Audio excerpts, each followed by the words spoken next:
City's war on crime. The worst criminal offenders are pursued by the detectives of the major hate squad. These are their stories.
Black people is all about the unity and never make it to it, so ain't nobody.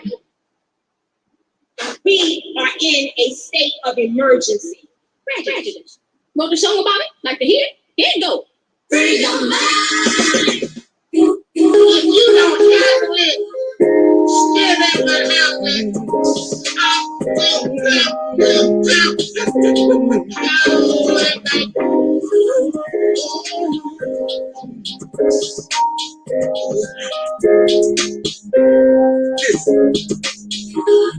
It's out here. It's not that easy. If you're all alone, you know what to be. So far to go. The right attitude will help you along the way.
This facility, they tried to kill me, and they tried to kill others. You need to know what you got in your neighborhood. This place here, killers and murderers, liars and deceivers. That's what they are. This facility over here, sir, murder people, they kill people right here in this facility. They tried to murder me. This facility right here to your right kills people. They murder people, they lie, and they hold people for no reason for years and years, lies and deceivers. You can call 911. Liars and deceivers, murderers. They killed me. They tried to kill me, poison me. They tried to poison me. Murderers and killers. That's what they are. I just wanted to let this neighborhood know, as they hide behind their Ku Klux Klan sheep, because that's what they are, racist, evil, wicked people trying to murder people. This place on your left, houses people for no reason, no just reason, and gets away with it. Your senators, Congress people know about it. They house them, warehouse the people, mistreat them, and some have been legally murdered in this facility. They have tried to murder me, tried to kill me, but I was able to survive. To tell you what goes on in this supposed to be hospital where they murder folks daily. How you doing, sir? I see you still one of the victims. Yes, sir. This facility is supposed to be a hospital that nobody gets where. They tried to kill me in this facility. They want to try to keep it a secret. It's not no secret. They tried to murder me for 10 years in this facility, in this place. Right here, ladies and gentlemen. They murder people here, sir. They kill people here, sir. Legally. Legally they can do it. With the blessings of your Congress people. They draw folks up, make them zombies, shaking and foaming at the mouth. The people never get well.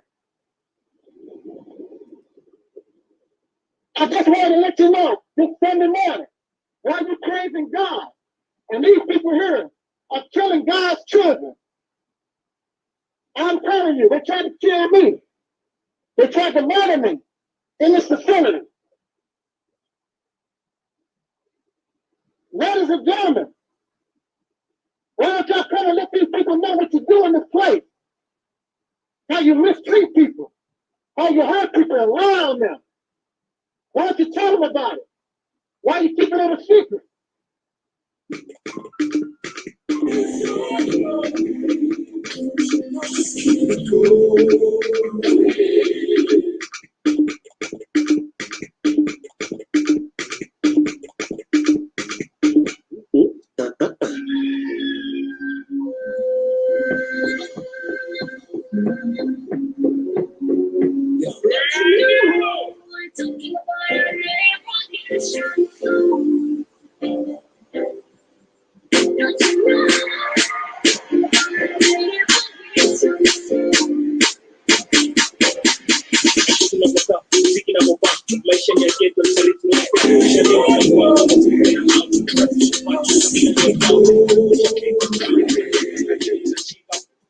Our big story on 12 News at 5, a hidden past. Tonight, we hear from the daughters of the man accused of killing his ex-wife and children on Christmas Day. The two women say Anthony Milan Ross abandoned a previous family in Missouri and kept them a secret from his children and his wife right here in Phoenix. They tell Team 12's Jessica DeNova that they endured a monstrous childhood. Jessica? Counseling and therapy, that's how these sisters say they moved past the abuse they claim they suffered at the hands of Anthony Milan Ross. Though he ran from his past and perhaps suppressed an evil inside him, his daughters say it's clear his mental and behavioral issues came back to haunt him and the family he lied to for years.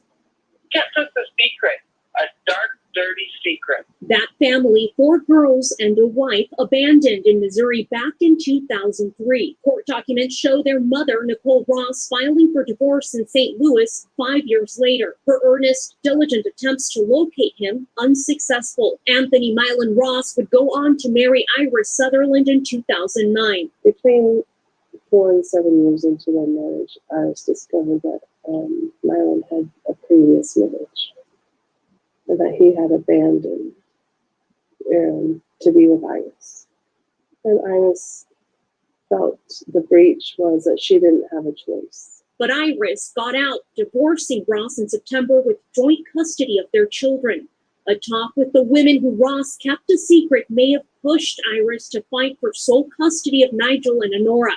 Those women devastated to discover the man who fathered them is now accused of murdering Iris, Nigel, and Honora on Christmas Day. I am horrified and my heart is broken for Miss Iris' family. His eldest, Shalonda Ross, Punching, choking, slapping. telling 12 News she still has nightmares of the days staying home from school until the bruises were gone. He had this story about how he lost all the weight. Mylan Ross crediting his vegan plant-based diet for his dramatic change, but his second eldest, Ebony Ross, says their dad's use of food, inspiring strangers to live healthier lives, He would withhold food from us, is a reminder of the torture they suffered as children. blow the smell of the chili cheese dogs in our face. We would only get butter and sugar rice for that entire year. These sisters saying silence is what gives abusers power, and though they couldn't share their stories with Iris, they hope to reach victims of domestic violence who still have a chance. Please don't think it can never be you, because you will wake up one day and you'll feel like you're in a nightmare. Both these women tell me they are more than willing to share their truths on the stand if Anthony Mylan Ross goes to trial for the Christmas Day murder of Iris, Nigel, and Honora. Live in the Alert Center, Jessica.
In the name of my ancestors, peace forever and always, and welcome to another edition of what I call the Reality's Temple on Earth Internet Ministry. I am the gatekeeper, the host of this program, known here on social media.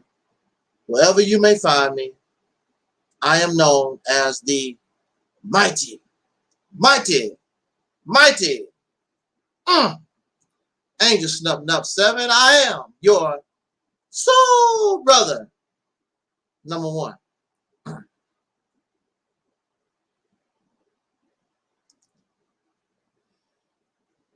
I really don't know where to start, where to begin. I learned of some information a few days ago. We were on Sister Noble's live stream, and she was closing the live stream out, and someone wrote in the chat room, speaking to me, are you going to Anthony Milan Ross trial? Oh, what? I have not thought about this person probably since 2010. It's 2021, of course. I basically just gave up wondering about what kind of life that he's living. Hey. How you doing? And How you doing? I just, I never thought about him since 2010, 11. I figured, because the reality is a lot of people get away with evil. A lot of people get away with wrongdoing. I mean, that's the reality of it. I mean, a lot of us want to say people gonna get theirs and whatever. I don't see that. There are those who get away with murder. There are those who get away with abuse, lying, cheating, stealing. And I mean, look at the country we live in. Look how this country was born. This country was born on slavery. Not only are our ancestors enslaved, but they was mistreated, raped, molested, hung, lynched. Like, damn, I'm already a slave, and you're gonna beat the hell out of me and rape me and rob me. I mean, and guess what? It hasn't stopped. It has not stopped. And how many years is America? Over 300 years old? Look like they're getting away with it.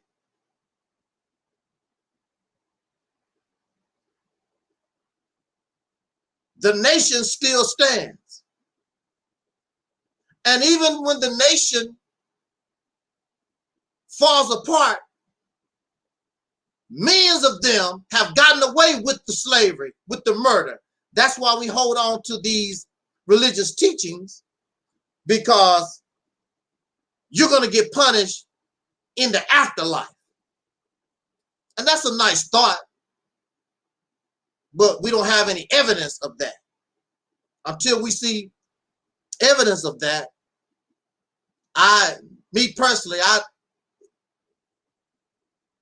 it's just not true.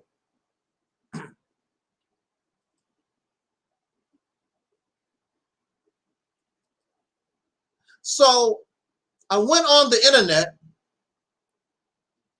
Matter of fact, I was talking to Sister Noble when this happened. I was talking with her as this was going on. I told Sister Noble, somebody wrote in the chat room, this guy is going on trial. This bastard that lied on me, that caused me to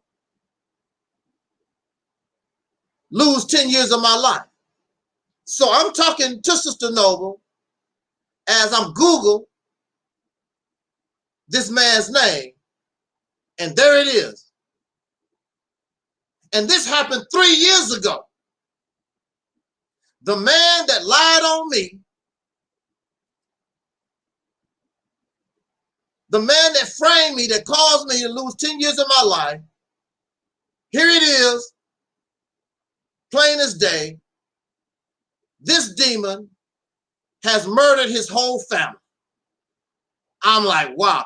I didn't know who it was at first because he lost a lot of weight. but I kept looking at him. I said, sure, look like him. But I kept messing with the information on Google, what little information I could get. Then I began to see the relatives and his first wife and his children. That's him. It's him. There's no doubt. It's him. Anthony Milan Ross. Wow.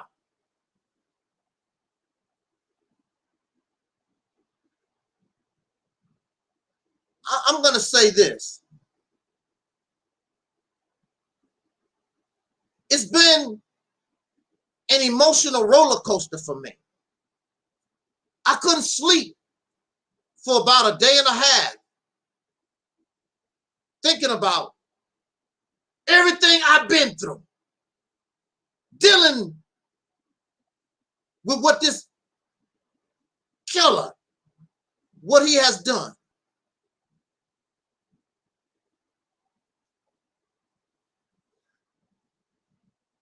I shed tears. I couldn't help myself.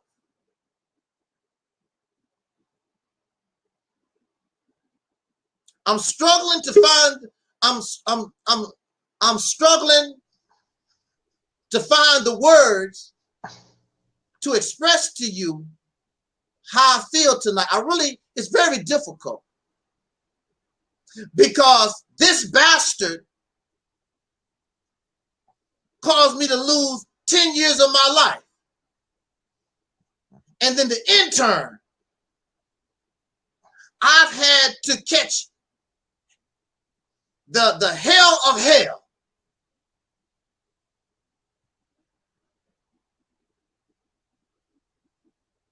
People lying on me. You got a mental illness. You dangerous. You're a stalker. I had to hear all this since 1997. This is 2021. I'm a stalker. I'm a potential murderer. Take your medication. So I'm a black man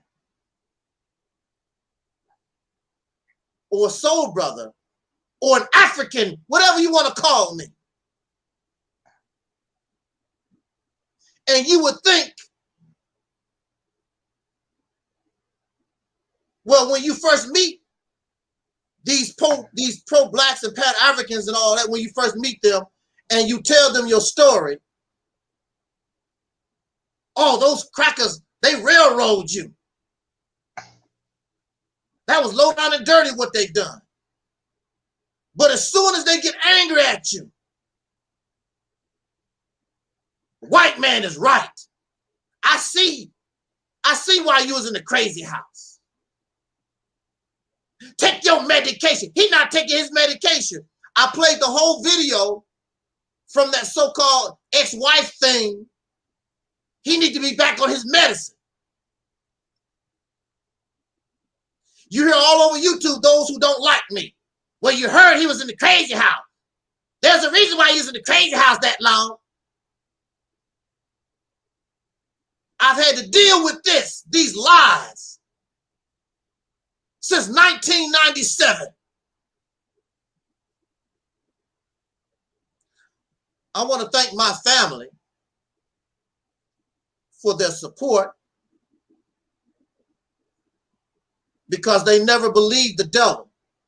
Never. And if it was not for my family, I could be dead or I'll be running around here like this, because that's what that psych medicine be doing to folks. Like this. Welcome to the Reality Temple of the Earth, and shaking and serious. My name is Taalik Muhammad. That medicine be messing these cats up.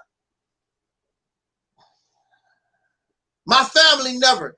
And I told my family, if something happened to me, make sure you investigate. They killed me up in here because they always knew I wasn't taking that medication. They knew wasn't nothing wrong with me. I got railroaded.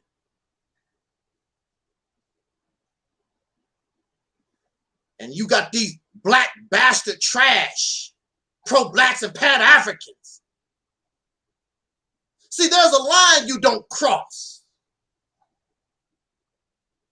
They destroyed 10 years of my life, but they so filled with hatred and don't like what you say. They cross any line, do anything to try to hurt your feelings because you don't want to be an African.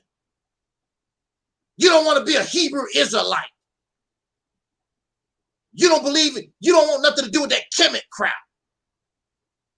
So they call me mentally ill and you crazy.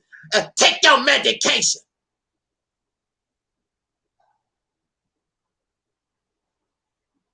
I don't hear, it's all silence. Where your damn comments at? You supported a murderer. You believe a murder and you believe the Peckerwood that you talk about. You believe the white man.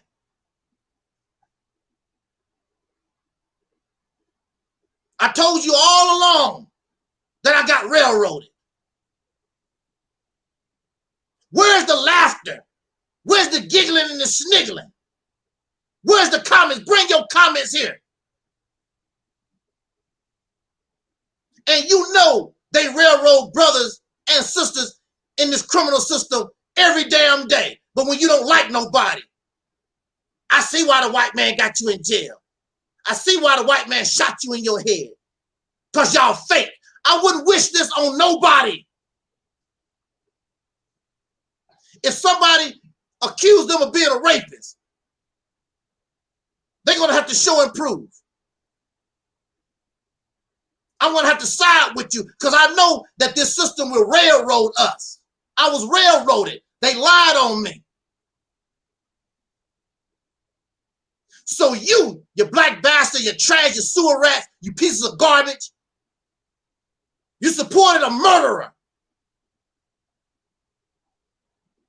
He's taken the life of 3 innocent people.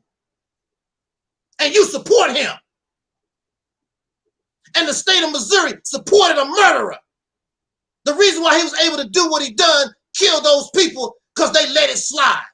They let him go. Jot down your comments. Everybody's silent. Take your medication. I never did take their damn medication. That's one of the reasons why I was kept as long as I was. Because that's part of the requirements. Take your medication. I'm not taking. I know if I take that medication, they wasn't going to release me. They'll put you on probation. I want you out of my life. But if I take that medication, that means you have to be monitored.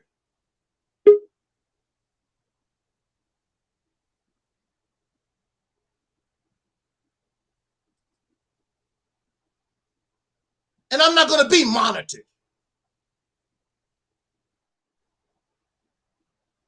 Take your medication. So now, and this happened 3 years ago.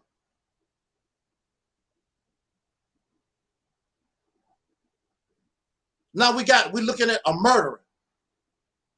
Everything that they put on me, that's what he was. He's the stalker. He's the one suffering from depression. He's a child abuser, a woman beater. He committed assault on police officers and he murdered 3 people. He's a liar and a con artist.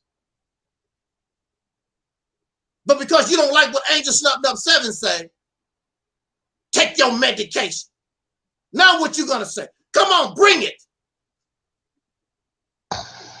Sister Noble is here.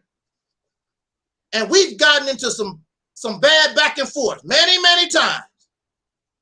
She never crossed that line and called me, man, I see why they put you in the crazy house.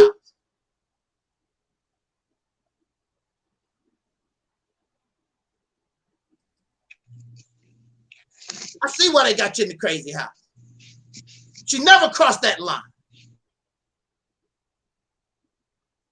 When she talks about her abuse, I don't cross that line. I see why they did that. There's certain things you don't cross. There's a YouTuber named Hassan Campbell, and he talks about his abuse. I would never cross that line because I don't know. I'm not gonna talk about and make mockery of somebody that been in prison, been in jail, been beat up, to suffer domestic abuse. There are certain lines just because you disagree with somebody. There are certain things you just don't do. But when you don't have no character, when you don't have no integrity, they cross that line. And when it's all said and done, I still not gonna be a damn African. I'm not gonna be a Muslim. I'm not gonna be a Hebrew. Still not gonna be none of that bull. When it's all said and done, it just go. Only thing you've done is made me hate pro-blackness even more. All your pro-black crap, that's the only thing that you've done. Jot down your comments. Now, here you got the bastard murdered 3 people. Whose word you gonna take? My word or the word of a killer? Who knows? When I first learned of this, it just messed me up. You cannot imagine the hell that I suffered since 1997. And then you turn, I was still trying to be friends with my brothers, I thought, in the Nation of Islam. And they told me that's the punishment of Allah because I left the mosque. That's what they told me. So I guess every brother that's in prison and in jail or in the morgue, that's the punishment of Allah. They didn't do a damn thing for me, but I gave them 9 years of my life. And you want to get angry at me? The only one that tried to help me get out of that situation and believe me was the Church of Scientology. They the only ones. I contacted the Urban League, Nation of Islam, all the black lawyers in the black yellow pages. Nobody black helped me. They didn't even respond to the letter.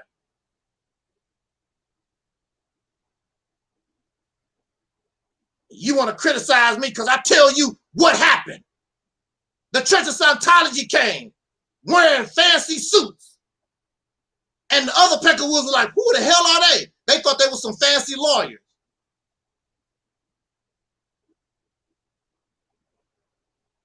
Nobody black did a damn thing. You know what the black people did? Take your medication. I see why the white man got you locked up. That's what you did. That's what the niggas did.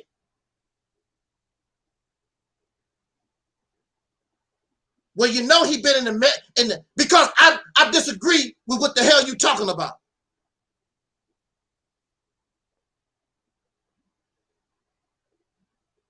You need your medication.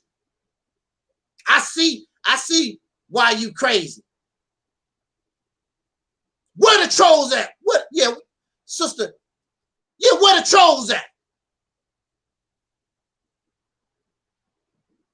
You got 3 people dead.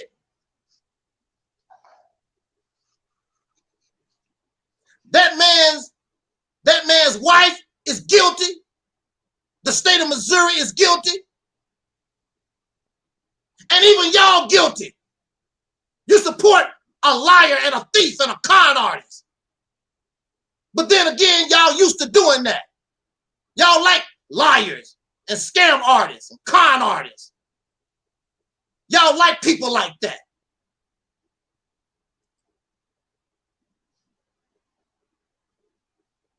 How many days when I was locked up, I looked out the window and I cried out to God, why is this happening to me? And I got bastards telling me every day, well, you know, you're delusional. You crazy. I even have evidence I went to court with this piece of trash and won. That's what it was all about. Nobody wasn't stalking him. This piece of garbage stole $3,000 worth of equipment from me. That's what happened. I wanted my damn equipment back.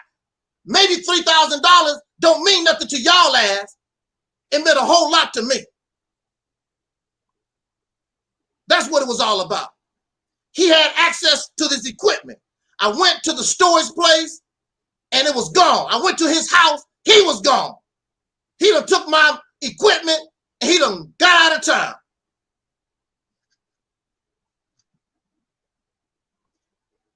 And I know he had a gun. I didn't give a damn. I know what I'm dealing with. I'm not going to let you run away with my crap. And I end up in the crazy house.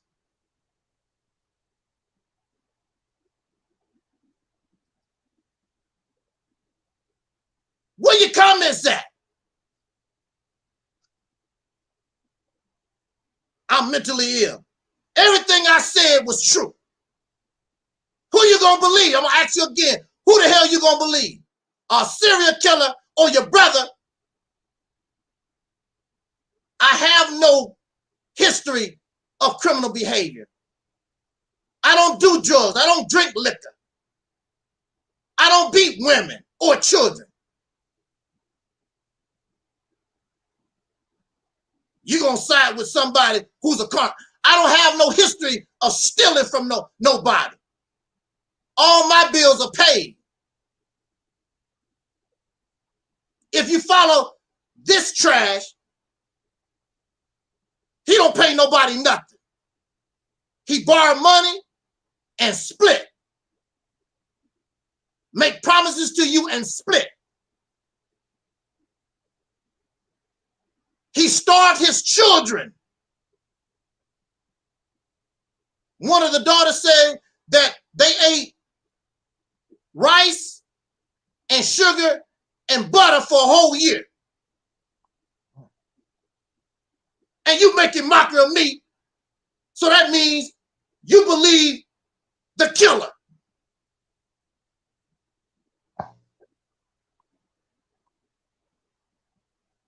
Where the trolls at? Where the trolls at? Come and justify what you done.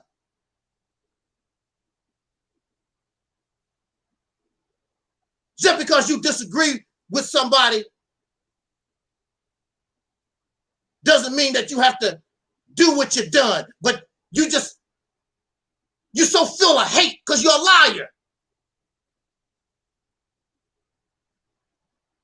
Now you don't have nothing to say. What you gonna say? This is the bastard that they said I was stalking. Here he is. This is the man. Now he's charged with murdering 3 people. And if you do your research and go on the internet and try to find some information, you're gonna find way worse. He's a thief and a con man, a scammer. He abused his own children. Guilty of domestic violence. I think it was 2011 somewhere. A lady tried to contact me. She said, she's told me, I know that you know this man. He's stalking me. And it wasn't the wife that he murdered. It was another lady in Texas. Because that was the last place that I remember he was in Texas. He's stalking me. I'm like, lady, you need to be calling the police. Hell, I just got out of jail myself. I don't know what the hell I can do for you. And I damn sure ain't in no mood to go back.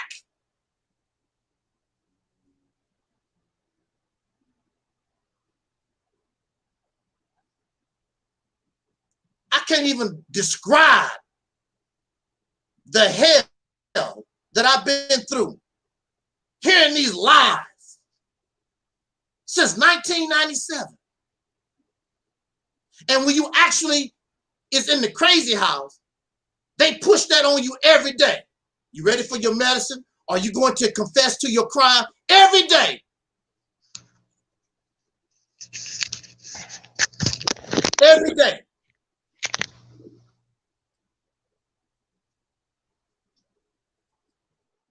I had to hear that.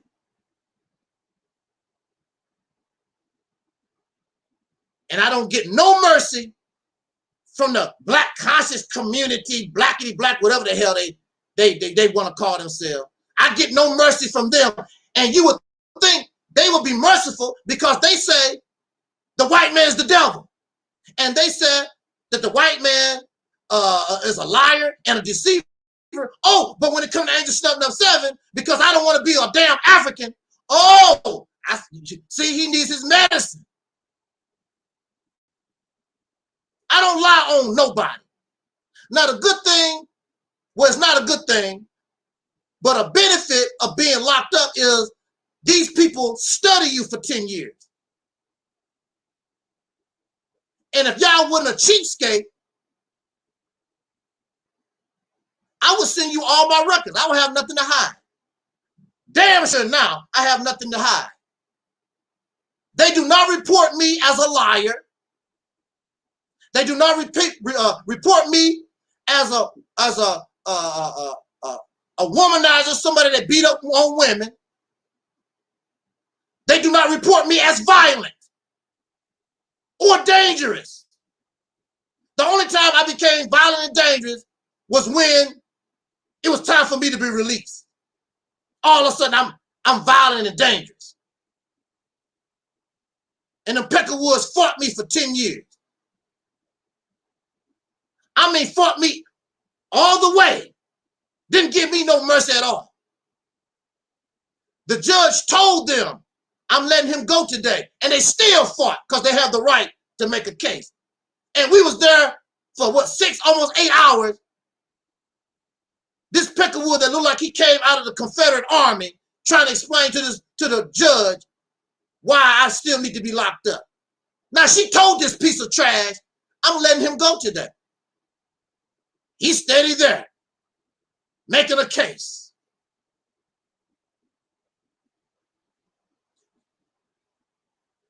What a trolls at, because this been on. I put this out here. They know, they keep up with me. Where you're snickering and you're giggling.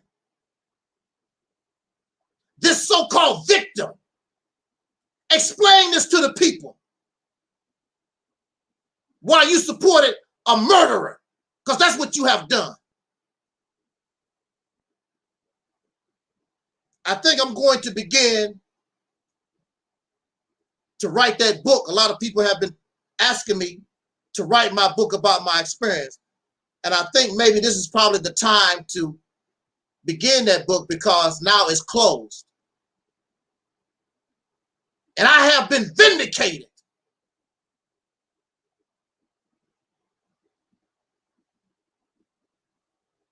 That's why it's silent. There's no need for me to lie. People call me a liar. I could be in error and I can make a mistake. I'm not no liar. I don't lie. When people lie, there's a benefit. What is the benefit of me to lie? I'm not asking you for no money. You ain't giving me a damn dime.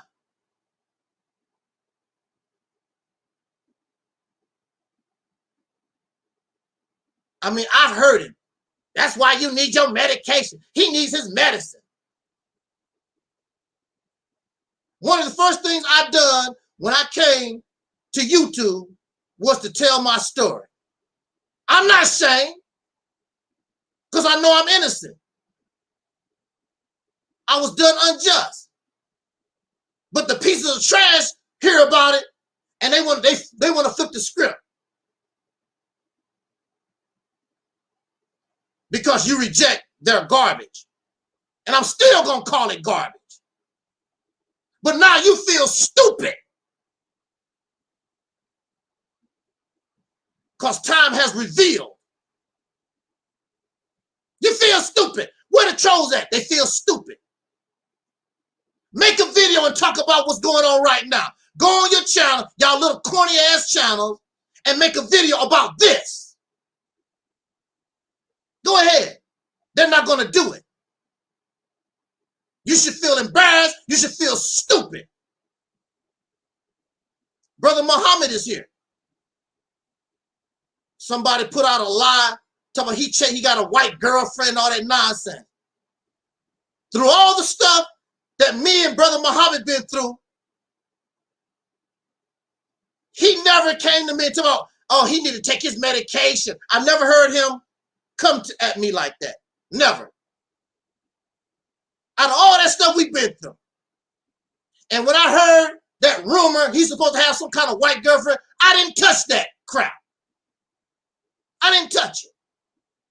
But these people are so pitiful and they're so full of hate. Anything they can do, anything they can grab. They have no character. And these are the ones that y'all want to follow and listen to. They have no honesty. They have no goddamn character at all. None. And these who you follow, they gonna take you straight to hell. And you deserve it. Because all of y'all, a lot of you ain't nothing but little funky ass devils anyway. Little bastards. I wouldn't follow you nowhere. I don't want to be around you. You're damn right. I'd rather be around the white man than y'all pieces of little devil piece of trash. Because you ain't nothing but a chocolate covered devil your damn self.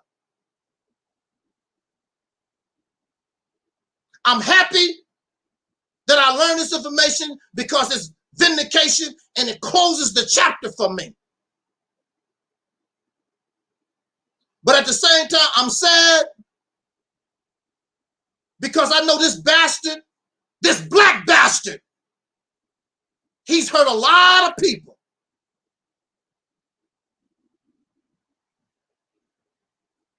His family and these 3 innocent persons.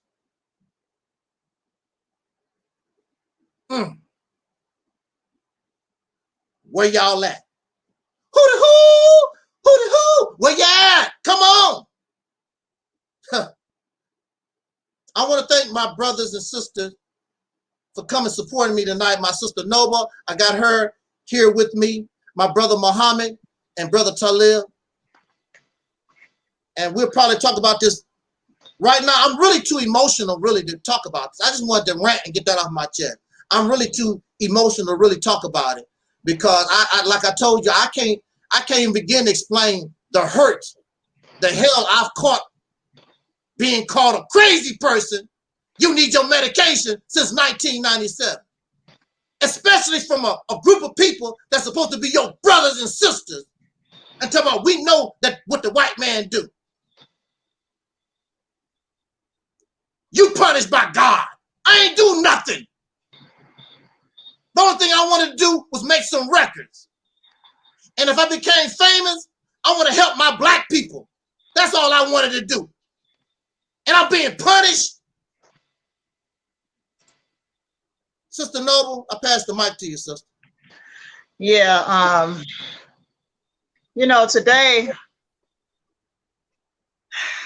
you know, I was looking at another video that you had done a few days ago about this psychopath. And I was feeling sad, you know, just looking at the video. I felt sad. A sense of sadness came over me. And I just felt like society let this monster walk free. Society allowed this monster to roam free. And this monster has hurt and destroyed many lives, probably since his teenage years. He's been lying. He's been a pathological liar since his teenage years. He's been a pathological liar since his teenage years. And he's done a lot of things since his teenage years. Okay. But this man was able to navigate through life. He was able to have his dreams come true. He was able to live out his life. He was able to weasel his way into a lot of women's lives and trick a lot of women and females. And he's been living his life carefree, and you know, everything's been going good for him. And I'm sitting back looking at this shit like, okay. And that is why a lot of times I look at people today, I look at people and I don't trust, you know, I don't trust them. I don't trust people. Brother Taalik,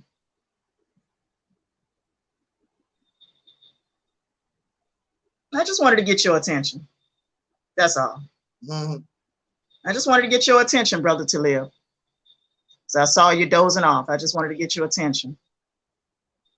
Okay? So, you know, I look at a lot of people and I see what I see when I look at people today is I see demons. That's what I see. I just see demons. I look at people and I just shake my head and I just kind of, I don't trust you. I don't trust you as far as I can see you. You know what I mean? And I know it's sad, you know, it's sad that I have to sit here. I'm 46 years old. I'll be 47 in August, and I have to sit here and be distrustful of Black men. It's not a good feeling.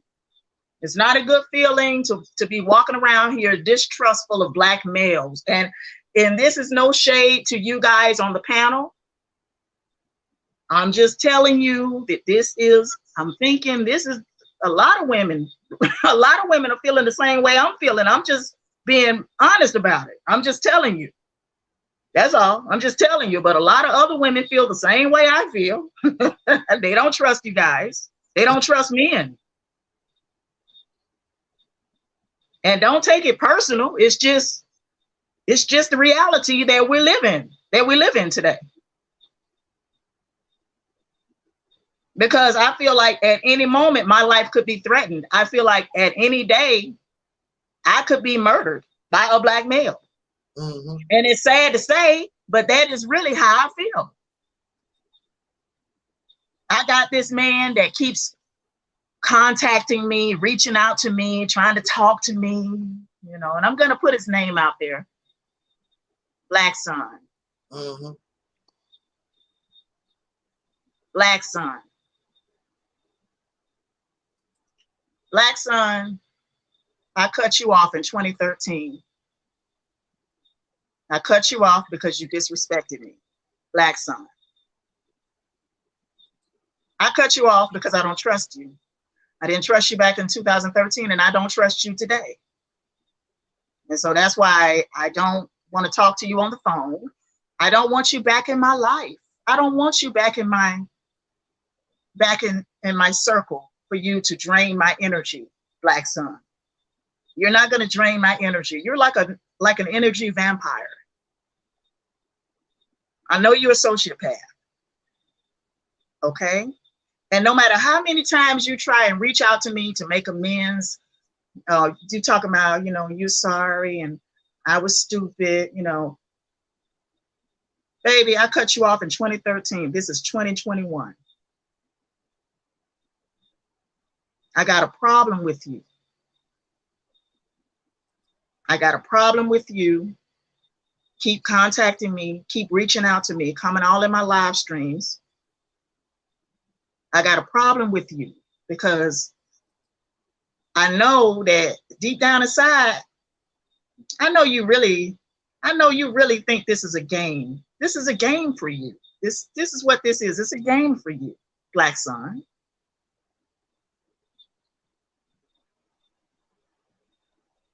The hunt is on because that is what you are. You're a predator. You're a predator of women. And I can see that about you, Black Son.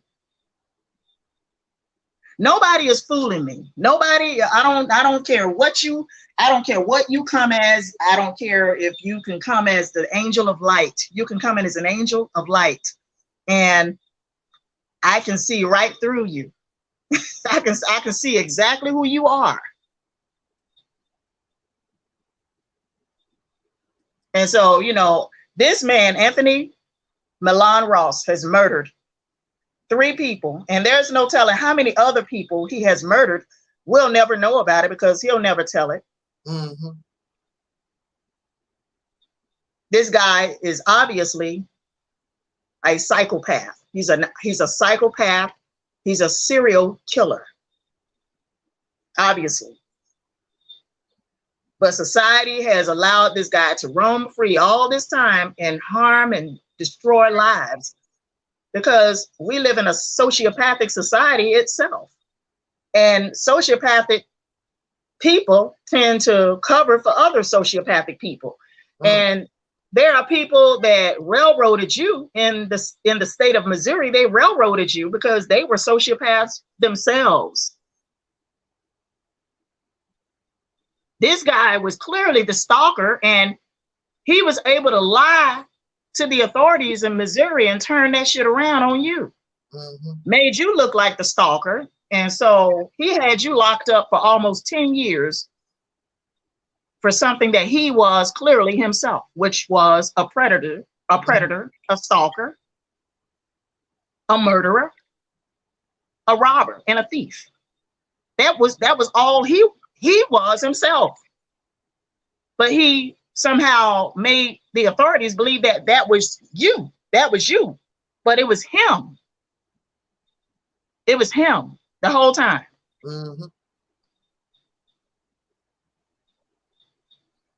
And, you know, he lied his way through life. That's what he did. He lied his way through life. You know, clearly a deceiver. Clearly a deceiver. He deceived a lot of people, including himself. He deceived himself. And, you know, it just, you know, it brought back a lot of negative memories about a lot of things that, you know, people had accused me of. And see, yeah, you was accused of being a stalker, which resulted in you being locked away almost 10 years. But I was accused of being a poor employee. I was accused, you know, and I got terminated because I was falsely accused of being a poor employee at a law firm, and they falsely accused me of, you know, not being a team player. You understand what I'm saying? But see, really, the women in the office, were not only discriminatory toward me. I'm talking about at the law firm that I was a paralegal at. Not only were they discriminatory toward me, but they were backstabbers.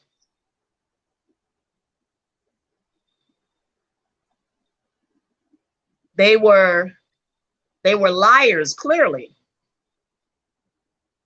And they made me look like I was not a team player. They made me look like I was a poor worker, or, you know, they made me look like I wasn't working hard enough, or I wasn't good enough for the law firm. That's how they made me look to the office manager, who was friends with the lead paralegal over me. The office manager was friends with the lead paralegal over me. And because the lead paralegal didn't like me and she had a problem with me, therefore, the office manager also had a problem with me. And together, they both conspired to get rid of me. They both conspired to get me up out of there. And, you know, a lot of people, they thought, yeah, you know, I got myself terminated. They thought I got myself terminated from that job. They felt like it was somehow my fault. You know, they felt like, oh, you know, you must have did something to get yourself terminated from the law firm. Or you must have did something to get yourself terminated from MARTA, you know. It was all my fault. When everything was happening, it was all Alberta's fault. She got herself terminated. And that's how things went down, you know, with Taalik being falsely accused of, you know, being a stalker by this Anthony Milan Ross. And so let the troll talk and do whatever the hell he here to do. Let him talk, because clearly he is here to harass and bully us on this platform. So let him talk, because I know why he's here. He's here because of Nepal Shadar. He's mad because of the videos that I've been making on Nepal Shadar. So that's why Real Deal to You is here harassing me and bullying us on this platform, because he's mad about the videos I've been doing about Nepal Shadar inside Netta. But I tell you one thing, if anything happens to me, then people are going to point the authorities in your direction, you and Sinetta's and Nepal Shadar's directions, if anything was to happen to me here in Atlanta. Okay, so with that being said, I felt a little bit sad, you know, down and out today, you know, and really it's just making me feel even more sad talking about it. Really. Mm-hmm. It's making me feel even more sad talking about it right now, because it's reminding me of things that I went through, even though I didn't get locked away for almost 10 years, but I lost good jobs. You know, I was falsely accused and wrongly terminated, you know, based on lies, based on, you know, people lying on me and saying, you know, things that aren't true, you know. Mm-hmm. So, you know, I mean, you know, but it's all good. I mean, people are going to continue to harass and bully, and they're going to continue even now. They're going to continue to keep you know, blaming you for what happened. They're going to continue to say you put yourself in that situation. They're going to continue to say that. I should know, because, you know, even though I took Marta to court, and I won my unemployment case against Marta back in 2015. People still blame me, you know, for being terminated from Marta. They still blame me for that, you know. So, you know, and you know, at the time I was really depressed about losing my job at Marta. Okay, but I'm not depressed now about it. But I'm just saying. But you know, it's just, you know, sad.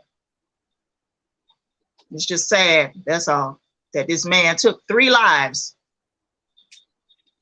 He took 3 lives. And you know, the state of Missouri is partially to blame. I would say the state of Missouri is partially to blame for that. But I mean, if I was the family, I would probably file a lawsuit against the state of Missouri, if they can. If they can, because I believe this guy probably got a record even before he did what he did to you. I think he probably has a record, you know. He has a record before he did what he did to you. So, you know, with that being said, I want to say, Brother Talib, I posted your essay. Yeah, I think I got your email text on that. Thanks a lot. Okay. Okay. I appreciate it. Okay.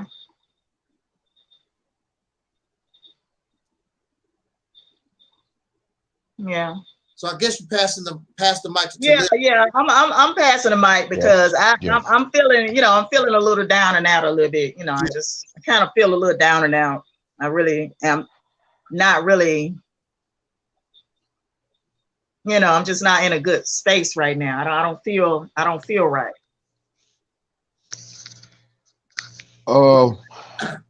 Yes. Thanks everyone for allowing me on this panel. And I didn't expect to be on the panel tonight. Plus, I had just got in from school, because I'm still studying hard to get my GED.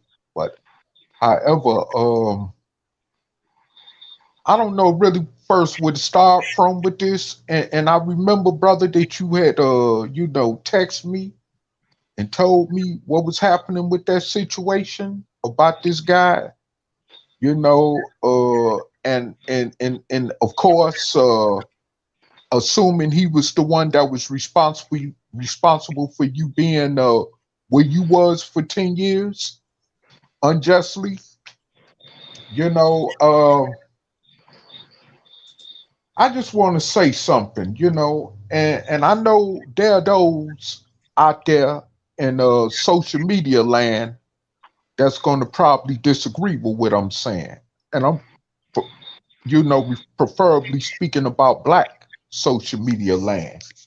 Because at this point, it ain't about white folks, okay? It's about my relations and my identification to this situation concerning why, I am even living in a state where it's only 1% of Black people, okay? And why I really truthfully want to end up in another state where it's just less than 1% Black. And that's for a reason. Because I've traveled throughout the country most of my adult life, most of my life, even when I was a kid, but especially as an adult. And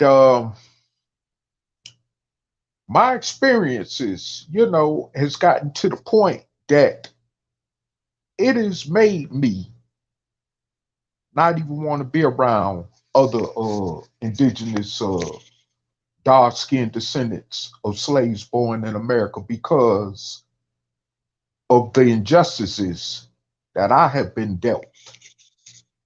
And I ain't just talking about by ordinary people, but I'm even talking about by so-called family members. And then they turn around and still make me look crazy, Still make me seem like I'm the one that's in the wrong, or that the parts I played in it was always wrong. And yeah, even though I may have played a part in it in some type of negative way, but it wasn't all my fault either, but I'm still condemned. Like they say, like the so-called black sheep in the family, or the so-called black sheep in general, or I'm being used as a scapegoat. You know what I'm saying? So this is why I choose not to be nowhere in America where it's a big population of other Black people right now. I'm not in that space. And the more I look on social media and even on the internet, seeing what's going on around the country, I don't even know if I want to take that chance of moving back east or going back down south, because of what I see. And that's just my opinion. And I know that you may agree, disagree, but you know what? Frankly, I don't care. I really don't care. Because the reason I don't care about that is because I got to live my life. I've been dealing with circumstances, that has caused me to put myself in a position of being self-denied, dealing with Black people. Just like when I was in those wacky pro-Black conscious teachings under that fake Nuwaubian leader, Dr. Malachi Z. York. Okay? And I was listening to a podcast that was done a year ago on this ex-Nuwaubians channel, the brother named Chuck Morgan, who some of you may know about. And he does, videos about Dr. Malachi Z. York and the truth behind the fact that he was a child molester, which is one of the reasons why he's locked up for 135 years in the Supermax federal penitentiary out there in Florence, Colorado. Okay. But, I was listening to other people that was a part of that organization that was traumatized. Although we were traumatized in different ways, but traumatization is traumatization, no matter what form it's in. And I identified with them people. And I even commented under that video, even though it was made a year ago. And I got a validation comment text back that they appreciated what I was saying, you know, because, you know, we all knew what type of, you know, idiot this guy Malachi York was. And today, like they said in that video, he is still in self-denial. Not only with the fact that he molested them boys and girls in his community, but the fact that he was using people, you know, who was out there peddling his products like I was, you know, or peddling what they call the products of the community, so he could get money and be able to do the sadistic stuff that he was doing, including the fact that he was able to travel around the world at the expense of those of us that labored in that organization or that did anything that contributed to his vices, you know? And so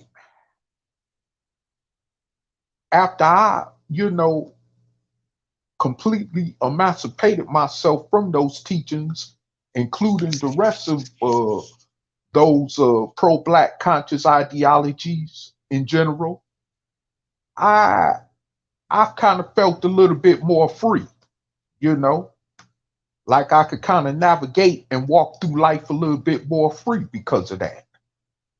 And now it's starting to get to the point that because of where I'm at and because of what I'm doing in my life as an individual, you know, I could navigate more to put myself in a better position in life, to do some things that I ended up being denied because of dealing with other Black people. And I'm not saying that all Black people are not trustworthy, you know, but the reality is that you got to go through 1 million to find one that's trustworthy in this country, you know? And the fact of the matter is that, you know, I've even been persecuted by other people because of someone that I'm close kin to, you know, which it was over something that I didn't have nothing to do with, you see. But the fact is, because I'm close, they close kin, that make me automatically a quicker target because they can't get to that individual, you know. So, I mean, all this stuff here and combined to with the injustices I've experienced is why I can identify with Brother Angelsnup 7 about that situation, where that brother helped had him put in that institution for 10 years for nothing, when he should have been the one that should have been in there for them 10 years, if not more. Because obviously now he ain't never got to worry about ever seeing the day outside of an institution because of the fact that he's finna go to the penitentiary for the rest of his life, if not on death row for killing 3 people, from my understanding, you know? So, I mean, you know, and this is the reason why I really don't care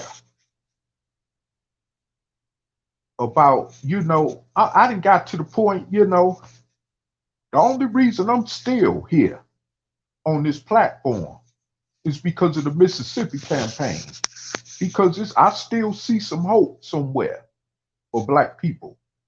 But before I got on this, on board with this platform, and even Brother Taalik could tell you from what I told him, you know, the first time we met, where my lack of patience with other Black people was and where it still is right now, today, you know?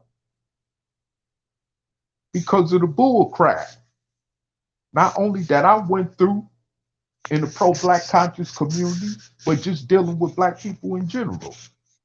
You know, I mean, in the sad situation is that we, you know, wonder why there are other black people, like a sister whose channel I watch sometimes, where she left the state of Florida and went over to Idaho, further west of here, of where I'm at. Because she got tired of, like she said in her own words, of being around other hating black women that was hating on her in the environment that she was around, as far as dealing with other people, black people, where she came from in Florida. You know, and that's understandable, you know, because we have a right to live, you know, a life as humans of being, as far as in serenity, without all that, you know, chaos and drama going on. And you want to talk about white folks being chaotic and dramatic and being devils and all that. Let me tell you something. I found myself in situations, okay, in places where you hardly don't even see black people at all. Period. I'm talking about in the state that don't even have 1% of a black population. Well, white people took me in, fed me, gave me a whole room in their house to myself. You know what I'm saying? Went to sleep without questioning if I was some type of murderer, a psychopath, like this Negro, Milan Ross, you know? You know what I'm saying? But let me go somewhere like to my hometown of Detroit, or somewhere like what a large other segment of black people are, like Atlanta, Baltimore, or even DC, and see if I get that type of kind of reception from my own people. You see what I'm saying? It's a big difference there. And I've experienced this numerous times, just traveling, okay? And so, you know, like I said before, all this crap that I was fed as far as white people being the devil, now I am convinced that all white people are not the unquote devil, as these pro-black teachings have always been putting out for years. You know what I'm saying? Just going back, because Brother Taalik publicly has spoken on it in the past, so I'm gonna bring it up, is that he said that the black judge wanted him to stay in that institution when the white judge was the one that released him from that institution. You see what I'm saying? So now you pick your choice. Who is the devil there? You see? See, we got to stop listening to these idiots feeding your mind with so much of this brainwashing stuff, and think outside the box and look at reality for what it is. You know what I'm saying? And then you want to get emotional and highly upset every time one of us get gunned down by one of these Caucasian cops or whatever. But think about this. A lot of them brothers and sisters, and I'm not saying that they should have been murdered, but I'm just saying a lot of them brothers and sisters put themselves in that situation. Some of them were on their way to committing crimes against other dark-skinned people. You know what I'm saying? I ain't got all night to go into specifics about it, but it's just a fact, you know? And so, I mean, the thing about this is that when I look at these type of situations and I see what's going on with us as a people, hey, I have no, you know, my only recourse is left is just to live my life without, you know, feeling like I need to be around other black people to feel protected. Because hell, like I said, you go to some of these other white states, the crime is low. And yes, it's one reason because it ain't that many people there. But the fact is that you ain't got a bunch of ignorant Negroes there either, trying to rile up nothing. You see what I'm saying? And I know you're going to turn around and say, well, yeah, when you got ignorant white folks, yeah, okay. But this is not about white folks, okay? Like I said before, this is about us. And you know, yeah, I encounter and deal with racism all the time, covertly, even sometimes straight out forth. But it's one thing about dealing with that. Then when you're dealing with your own people that look like you, that you got to really worry about killing you faster before one of these races kill you. And that's just the reality in America, whether you want to accept it or not. Okay? Just like this serial killer I'm looking at. You know? But that's just the reality of it. You know? That is just the reality of it. And by the way, who did he murder? Probably one of his own kind. Or 3 of his own kind. You see what I'm saying? But you people, like the brother say in that pro-black conscious crap, would take his word over a good brother like Taalik's. You see what I'm saying? Which is wrong. You know, and I don't have no words for that. Other than the fact that that's why I'm glad I'm no longer a part of that pro-black conscious stuff anyway.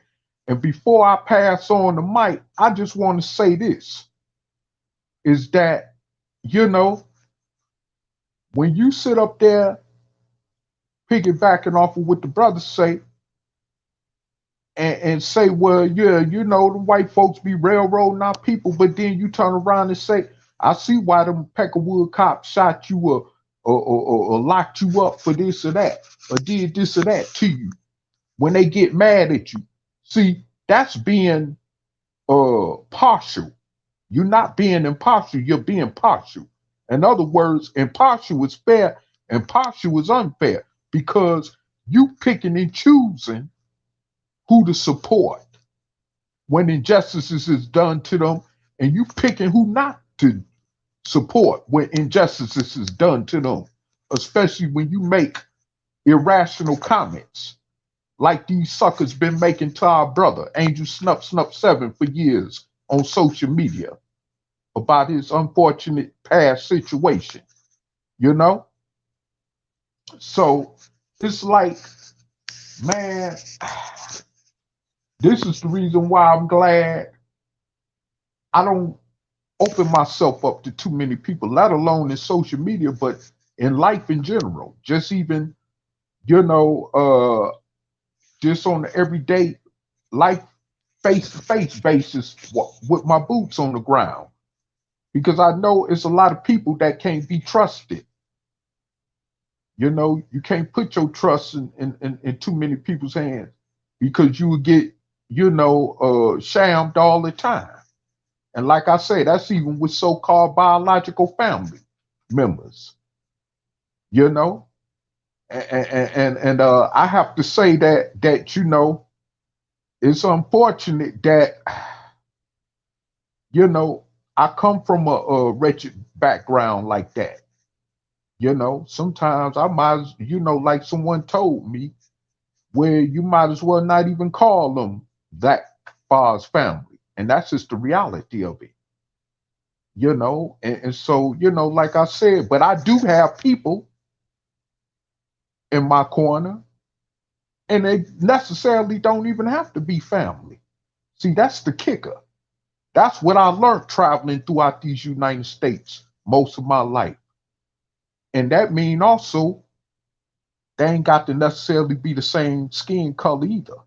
See, because life is more bigger than the skin color.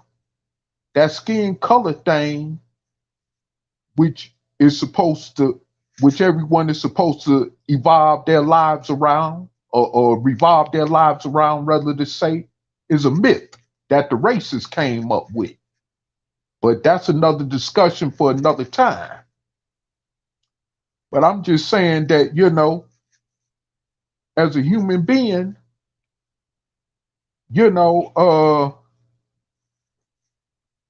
I have to say that right now I have to keep myself separated from around a large host of other Black people, as far as population-wise.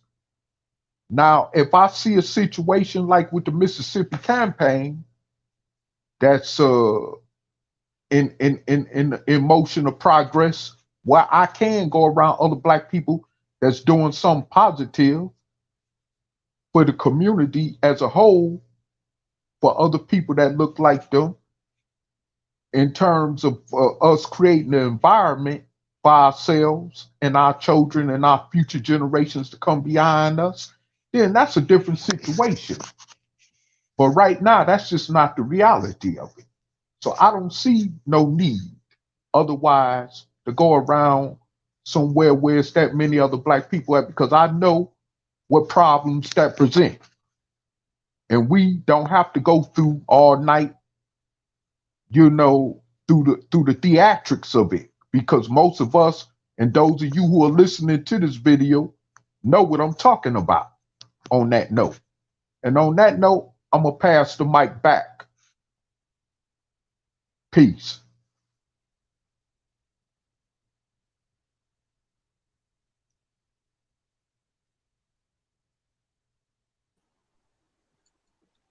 Brother Maurice, are you in the house? Yes, sir. Peace and blessings. Can y'all hear me? Yes, sir. We hear you. Excellent. Thank you. Thank you. Thank you for allowing. Kick it, brother. Thank you for allowing me to be on the panel today. Yes, and you know, I want to say peace and blessings and thank the other panel members for joining with us today on this special day. You know, this is a day of vindication. Yes, sir. This is also a day. This should be a sobering day, because as you said, you know, we will tend to, you know, throw insults and stuff that the cracker label on you, that label us with, and we'll so-called pro-Black, we'll use that to against our own family and try to destroy our own people. And so I know when you first posted it and I was able to look at it, and I was just like, wow. I mean, I was really, really, really shocked. And, you know, it just backs up, you know, the devil is a liar. And really, just to be 1,000, it made me even feel shame. Mm-hmm. It made me feel shame, because here I am, I'm rolling with a group who's, you know, using that against you, you know, and saying that. And no time that I say, hey, you probably shouldn't say this, you know, but being in that crowd and laughing how he along with it. And then you see that, you know, everything that you were saying was actual facts. But here we are, we say that the white man is the devil. But how many times do we look in ourselves in the mirror and say, am I the devil? Mm. See, because what I'm learning is that we have to start really looking at ourselves, because 90% of the problem is with ourselves. Hell, probably 98% of the problem is with ourselves. And so we got to be able to understand this and grow up. And grow up. Because this is real life. When I'm sitting here and I'm listening to you, I'm listening to Sister Noble, and I'm listening to Brother Taalik, And it doesn't make me feel good being a black first person when I'm hearing what I'm hearing and I know it's the truth. I know it's the truth. So then I have to ask myself, and I'm going to ask others, have we gone over and given ourselves to the underworld? We're supposed to be carriers of light, but we can't see what's right in front of our face. We're looking at another brother or another sister, and we want to pick up the stones that the cracker has and use that against our own and say that we love black people. See, this is a condemnation on us that we have rightfully earned. We've rightfully earned this condemnation. See, it's not that we suffer from a lack of knowledge. We suffer because we don't have the courage to understand what we know and to make the proper conclusion. It's courage. It is courage. Because, brother, you've been right.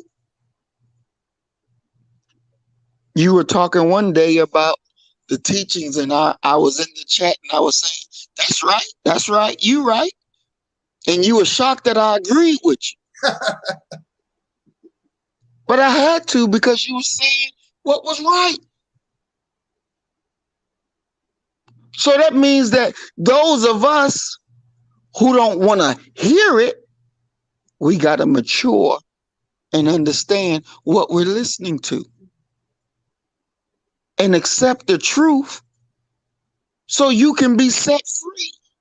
Because long as you believe in a lie, you'll never be free. And you'll never be able to be any good to yourself nor to your people. You'll be worth a damn. And unfortunately, the carriers of light have given themselves over to the underworld. And it ain't about trying to be righteous anymore. It's now, I want to destroy this nigga so he don't even show up on YouTube. He don't show up nowhere. But where's all your aim for the man that you say is the enemy? You give that one a pass, and you throwing all your darts, all your aims at your own brother to destroy him. Why? Because you don't like what he said. Because you don't want to look and see, well, is there any truth into what he said? Mm-hmm. So when you say, well, I don't want to be an African. Well, if we really honestly just look at it, when we look at Africa, we see a backward world. We see people who have resources and ain't even smart enough to tell the other people, no, get the hell out of my country so I can do for my own. Mm. Nobody want to be attached to that. You want to be able to say, this is what I have done. This is what I have built. That's good and right. When you say, look here, you are caught up in religion. But what has religion done to free you from this position? You a Christian and you oppressed, you got a problem. You a Muslim and you oppressed, you got a problem. If you connected to a God and you oppressed by a man, you got a problem. Somewhere something is absent. Where's your belief? Here's the cracker took the Bible. And he took that Bible and went and conquered the world. You got the same Bible and you can't even conquer your street. You got a problem. You got a problem. But this is things that we don't want to talk about. Why? Because it'll force you to deal with the real reality. That you keep looking up in the sky for something, and your answer for your issues is looking at you right in your face. Mm-hmm. But you looking in the by and by for somebody to come and solve your problems when you got to get off your lazy ass and solve your own. You got to empower yourself. Brother, as much when you think about, just the Exodus, Mississippi, that's a lot of weight to carry. Yes. That's a lot of weight to carry. And then you carrying a weight to try to show the people, hey, this is what needs to happen. That's going to change the realities in which you live. You ain't got to look to nobody else. Look to yourself. Ain't no Superman. Ain't nobody else. Look to yourself. If we make it, it's because we did it. If we fail, it's because we failed. Take the responsibility. And then we have niggas who really, in truth, they like the system that they in, even though they claim to be against it. You know how we know that they like it? Because they ain't produced nothing. They don't have no ideas. But let me throw down on him and let me say this stuff so loud. So any sane thinking black person, when they come across it, they'll reject it. Because we'll throw this nigga in the prison by saying he just came from 10 years doing in the prison. So they try to put you back in the prison. Mm-hmm. So they you said, just as guilty. Where was your day in court? Who was there to help you? I heard you say, black people will come to you and tell you, yeah, I'll do this, I'll do this. And you be waiting and they still ain't do it. Cracker come and do it and say, yeah, I got you, I'll do this. And it's done. Right. It's done. See, that's called follow. They got follow through.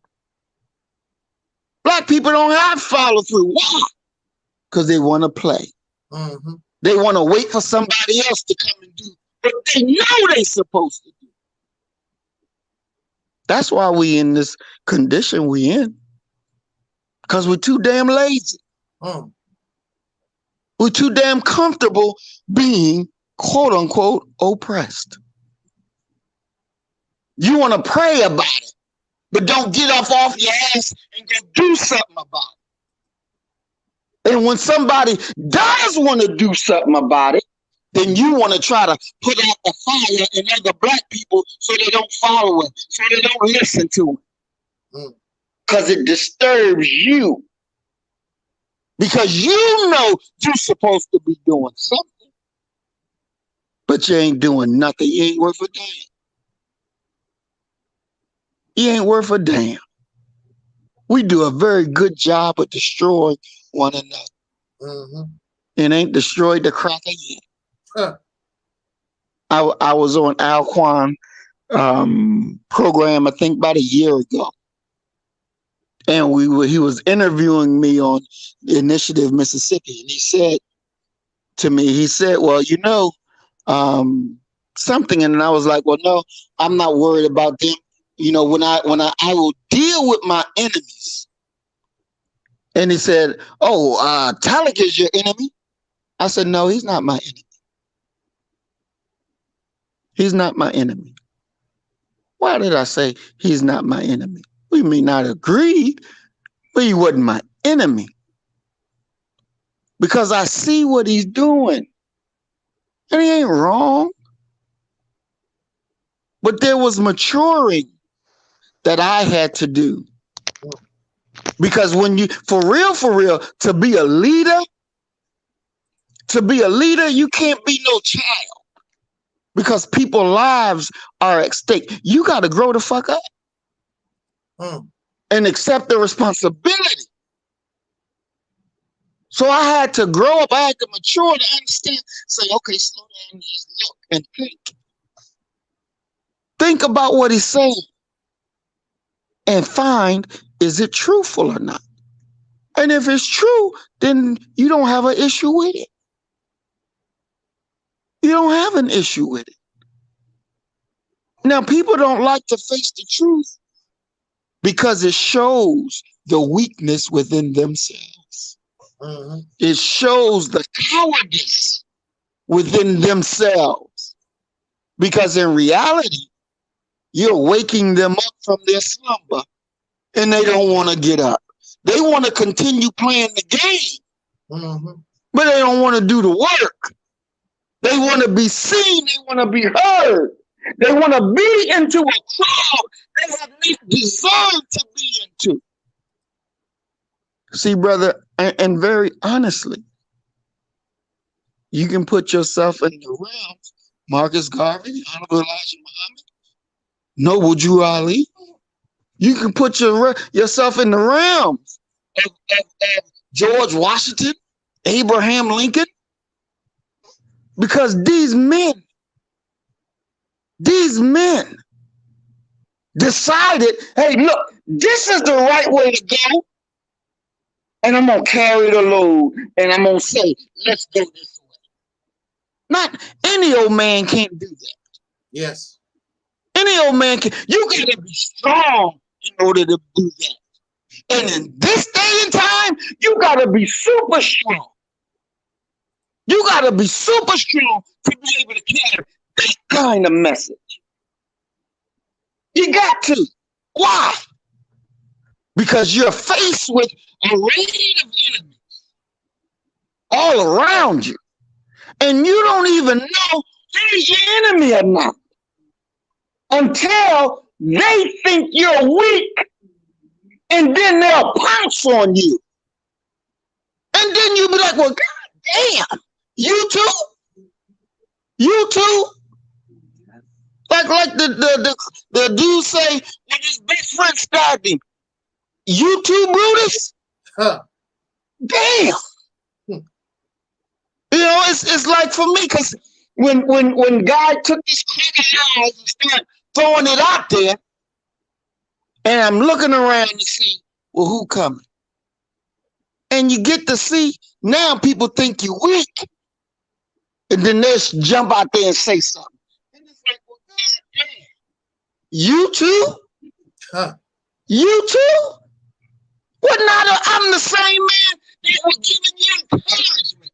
I'm the same man that was giving you advice. I'm the same man that was clearing you. But you thought I was weak. And you too? Huh. I had to learn. I had to learn. And brother, this is the process. This is the process that we go through, because what we offer is something greater than their minds can even handle. It's greater than their minds can even envision, because they're stuck.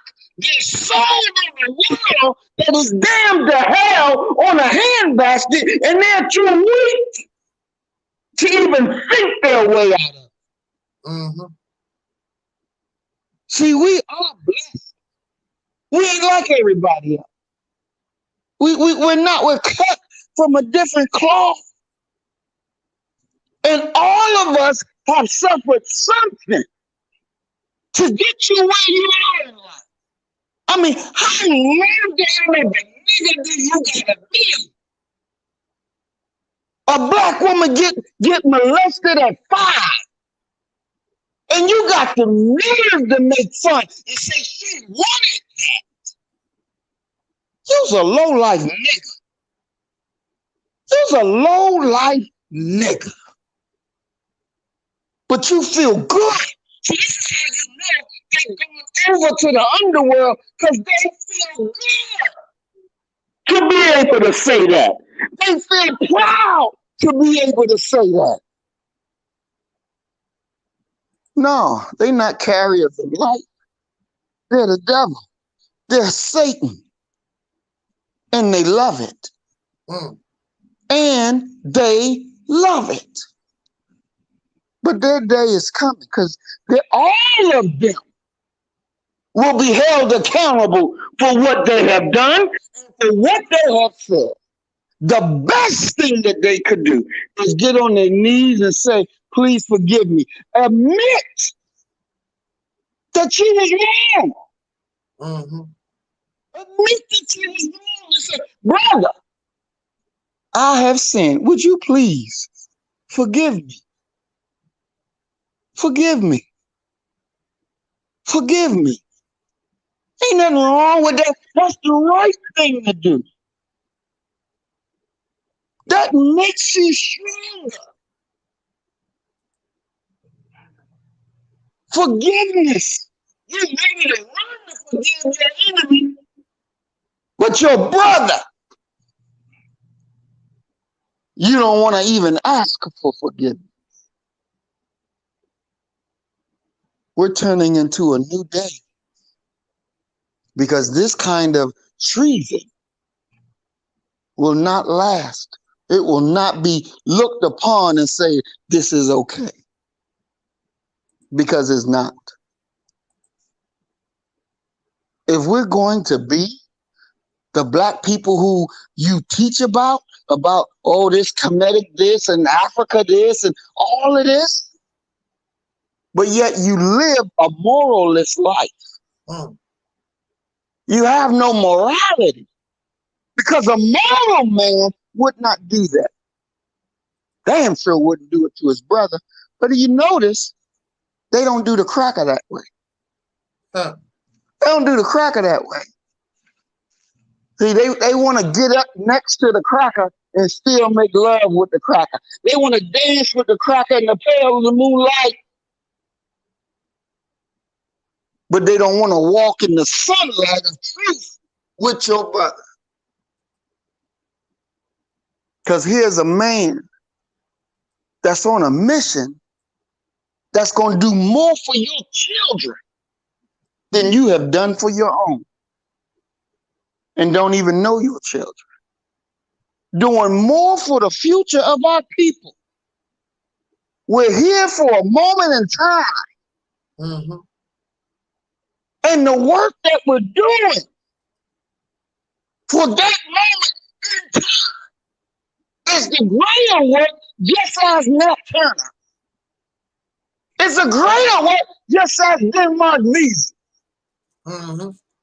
We must not betray our mission in life, but damn, nigga, don't make it harder for us. Don't make it, if you can't assist, then shut the hell up. Then shut the hell up. That's the best thing you can do. That's the best thing you can do. Just shut the hell up.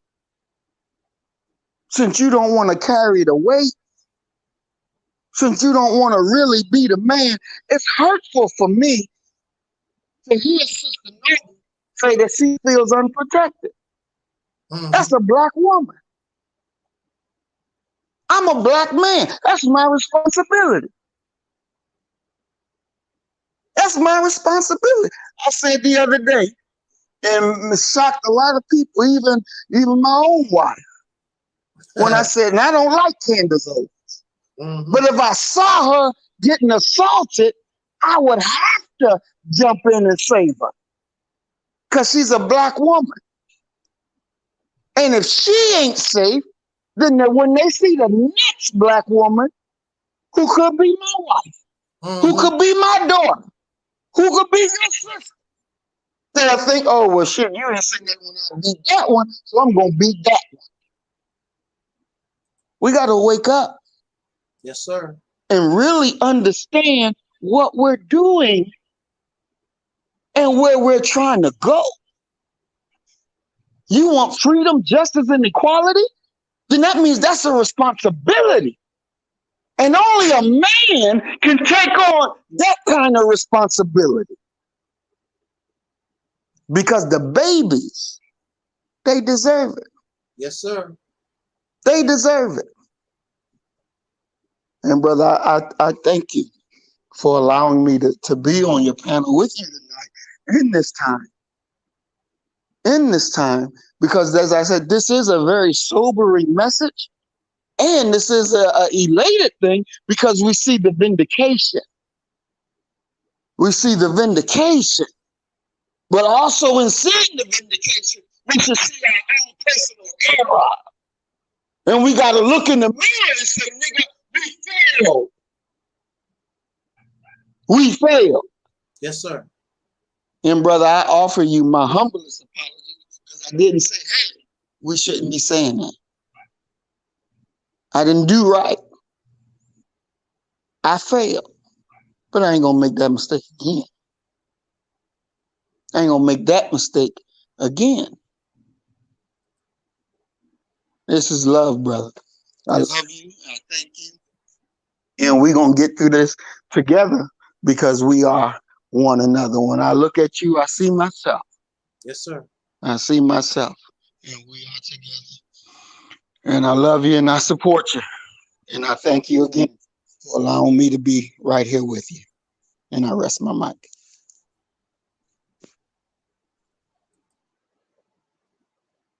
Well, it's getting a little late here, and I was going to go around the. Well, I guess I could if we make it very quickly for any closing remarks. If anybody had any closing remarks, I just wanted to come on here tonight just to really rant, because I'm gonna tell you, for me, it's been an emotional roller coaster, and it's been a very hurtful thing dealing with this since 1997, and especially hearing it from persons that's supposed to be lovers of black folks. It is a very hurtful thing to me. But I actually think that it has made me stronger. The other video that I made, Sister Isis, she's in the chat room. Sister Isis wrote in the comment section, "Brother, you survived." You know, everybody couldn't have. I left a lot of folks who was Nation of Islam. There was a brother. There was two brothers that was Nation of Islam. There was some Hebrew Israelites, and there was some Moors. I left all of them in there, and a lot of them probably might be dead by now. They full of those drugs. They out of their damn mind. They couldn't break me, and that's the reason why I was there, because I refused to bow down to that lie. And I told them in their face, I'd rather be dead. Show me where you're gonna bury me, because I'd rather be dead than embrace the lies that you done told on me. I'm not doing it. And the Peckerwood in his office, he told me out. He said, "Well, you're a dead man." He said, "You can go ahead and tell people I told you that. Ain't nobody gonna believe you crazy, sir." I'm like, damn, okay. Old cracker too. Look like Albert Einstein or somebody. I was in his office. He told me, he said, "Look." He slammed his fist on his desk and he said, "Damn it, you need to get on the program. You ain't going nowhere. You're gonna die here." I'm like, okay. But I told him, I said, "Sir, I'd rather die. I'm not taking your medicine, and I'm not going to confess to crime and to a mental defect I know I don't suffer." Matter of fact, the more they taught me about the mental illness that I'm supposed to have, the more it was not me. I said, "This is not me. I can't accept that." I was so messed up, though. I did give them the benefit of a doubt. That's how messed up the situation was. I almost began to believe what they were saying about me. But the more they taught me about what the illness was, I'm like, that's not me. And I began to fight it. And when it's all said and done, I gave them a little ass whooping before I left. Because the only thing I needed was just a little bit of power. And I took that law and I was filing lawsuits against them, restraining orders, all kinds of lawsuits. Every other day, there was like, one of the doctors said, I can't take it no more. Let them go. I'm sick of it. I can't do it no more. It got to be fun. Using their law against them, their crap. And actually, it was that experience that caused me to be what I am today. And what I am today is exactly what we need. Because we need a new strategy, a new mindset. And the only way I could bring it to you, I had to get rid of, because I was filled with all this stuff. People act like I don't know what they're talking about, or I don't understand. I come from the same. I was a Christian. I didn't call myself a Pan-African, but I believed I was an African. All that you're talking about, I come from the same place. The only difference is they put me in a situation where I was forced to judge it, to think about it, and reevaluate. And see, that's something that many of these refuse to do. To really look at it, what you're talking about, and reevaluate and look at it. You don't want to do that because you got it. I thought I had it.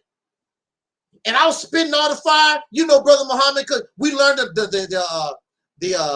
they call that, the circumference of the earth, and what they call that, brother? The actual facts.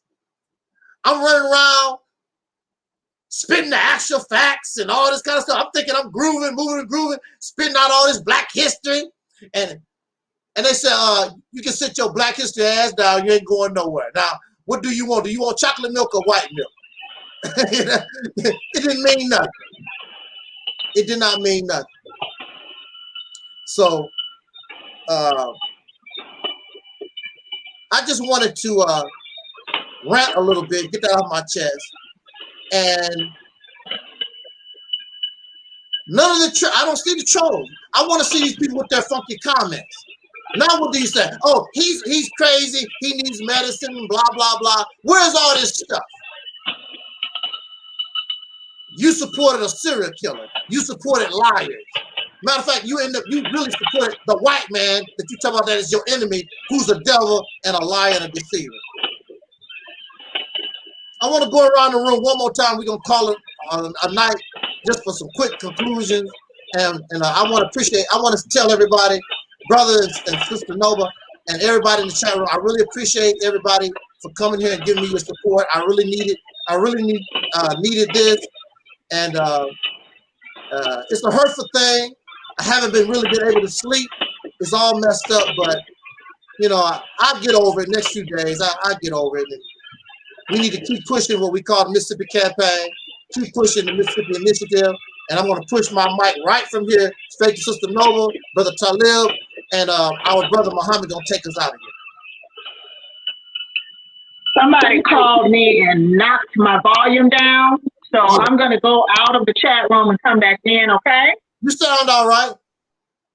Oh, she can't hear us, though. Because when you're on your telephone and somebody call you, it knocks the volume down. We can hear her, but she can't hear us.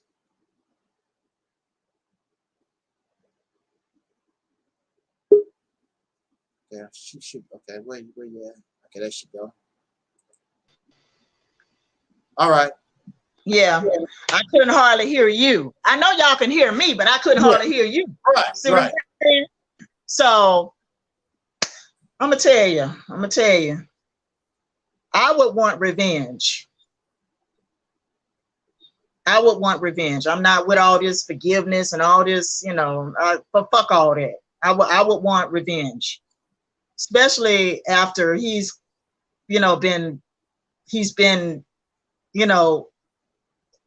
out here all these years. He's done a lot of dirt to a lot of people. He had physically abused his family in Missouri. He killed his ex-wife who didn't want to be with him no more, and then killed their 2 children. I would want revenge for what that Negro did to me. I would make sure I would send videos to these television networks and Missouri and Phoenix and wherever the hell he is, I'm telling you, I would want revenge. I fuck all that, all that forgiveness and kumbaya bullshit. I fuck all that. To hell with all that. I would want to make sure that he knows that he remembers me. If he don't remember shit else, I'm gonna make sure he remembers me, remembers my face, your face, you know, you. I'm talking about you, but I'm just saying, you know, I would make sure I would send videos. I know you say you're gonna send videos, you know. Yeah. I would send videos in every direction. I would, I would try and tear his ass down in social media, at least, you know, at least in social media, you know. But that's, you know, that's my 2 cents. And, you know, I want to say this. It amazes me how the trolls didn't show up tonight. Yeah. You know, where's all that energy that y'all had when y'all was accusing Angelsnup 7? When y'all was saying he was crazy, and y'all was saying, you know, he put himself there, and, you know, it's his fault. You know, just like people said it was my fault that I got myself terminated from MARTA. They said it was my fault too. They also blamed me. Oh yeah, you know, you must have did something to get yourself terminated from that law firm. You did something. Otherwise, they would not have terminated you. You know how people chatter, you know, Yeah. Black folks chattering, you know.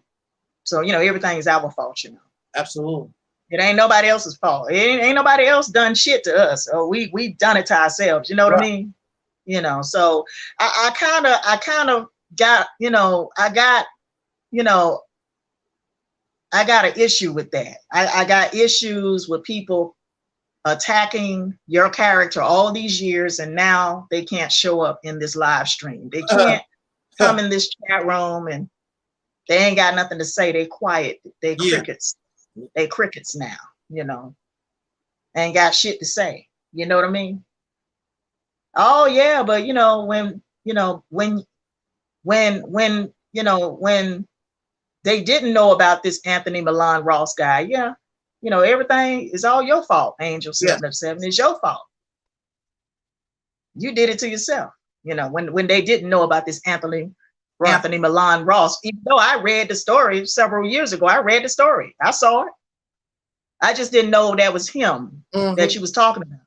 I didn't know it was him. But I first saw the story several years ago.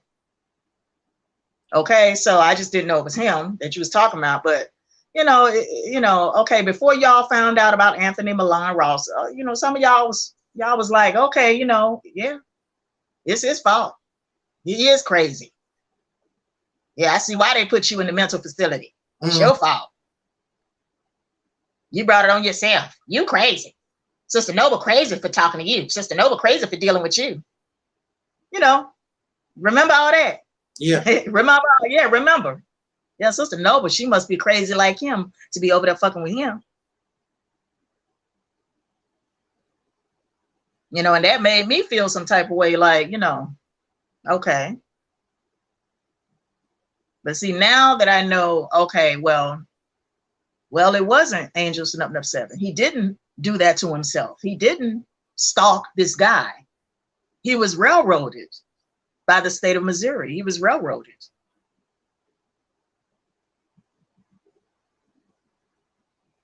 And now nobody has anything to say. Nobody's in the chat room. None of your detractors, none of your critics, none of them showed up. Not Craig, not Alquan, no, not Guy Nollywood, not Ingrid, no, not Deity, not Sinetta, not Napashada. Yeah, but we crazy though, according to Sinetta and Napashada. Me and Angelsnup 7 crazy. That what Napash told me in a text. She said Sinetta was just being diplomatic. You know, he knows that you and Angel are crazy. That what she wrote. That's what she wrote me too. She wrote me in a text. That what she said in the text.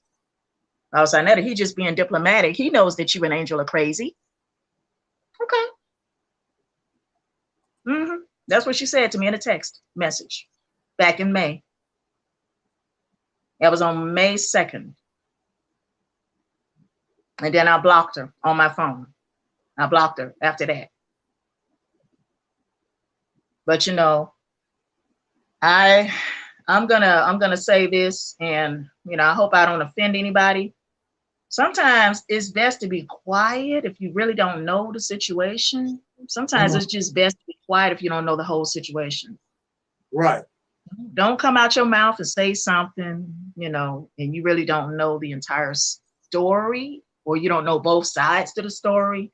Don't come out and just be so quick to accuse people of being crazy and having a mental illness because you know that they've been in a mental facility for almost 10 years. Okay, well, they shared that story with you. They shared their life with you.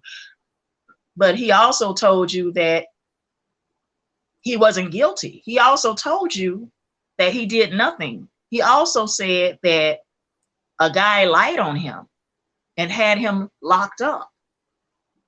I do remember Angelsnup 7 also explaining to you people that this guy, I don't think he ever called him by his name in the live streams, but he said, this guy caused me to go to a mental facility lying on me, saying that I stalked him, and that wasn't true. I do recall Angelsnup 7 talking about that many, many times in video.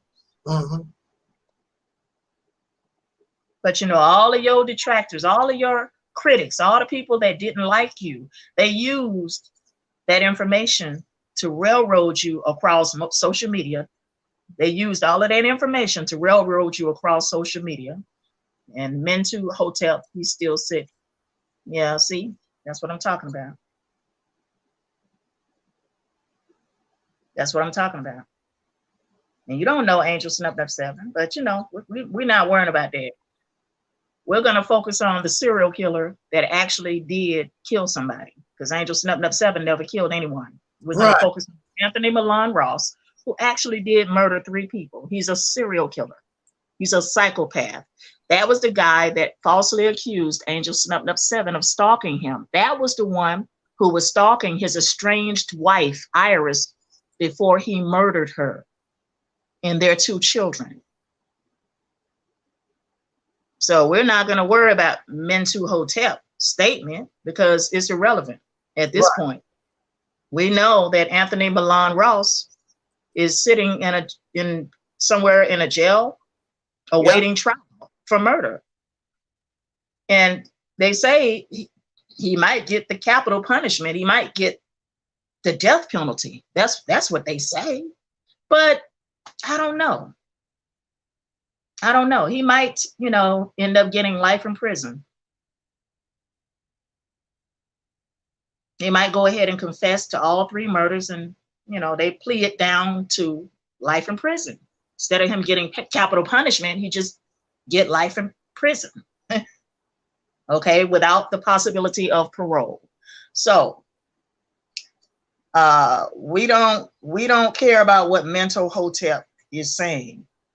His statement is irrelevant at this point, because we now know that Angelsnup 7 never stalked anyone. We now know that he was not the person that deserved to be behind bars in a mental facility. It was actually the other guy, Anthony Milan Ross, who deserved to be behind bars. That was the real crazy person.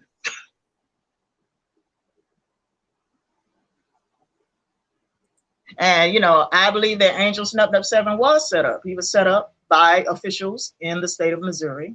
He was set up by, you know, the Department of Mental Health in Missouri. He was set up. And he can't get back all the years that he spent.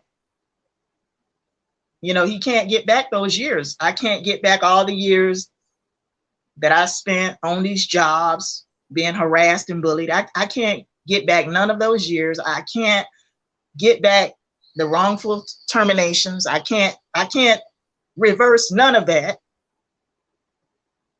I can't reverse none of that. Okay, all the wrongful terminations, all the workplace abuse, psychological abuse, discrimination that I endured in the law firm, in other jobs. And, you know, I don't care if other people don't care about what I'm talking about right here. I don't care. You know, you can you can, dismiss what I'm saying all you want. I don't care if you do. I'm just telling you that this is the stuff that I went through on jobs in the past. I went through workplace harassment, workplace bullying, psychological abuse, discrimination in the workplace. I've been wrongfully terminated from MARTA. I was also wrongfully terminated from the law firm. And it doesn't matter if, people believe me or not. It doesn't matter if you want to hear what I got to say or not. I'm just telling you what I went through. I can't reverse none of all the years that I spent being bitter and angry behind what happened to me. I can't do anything about that. All I can do now is move forward. That's all I can do. But see, the damage is already done. The damage has already been done.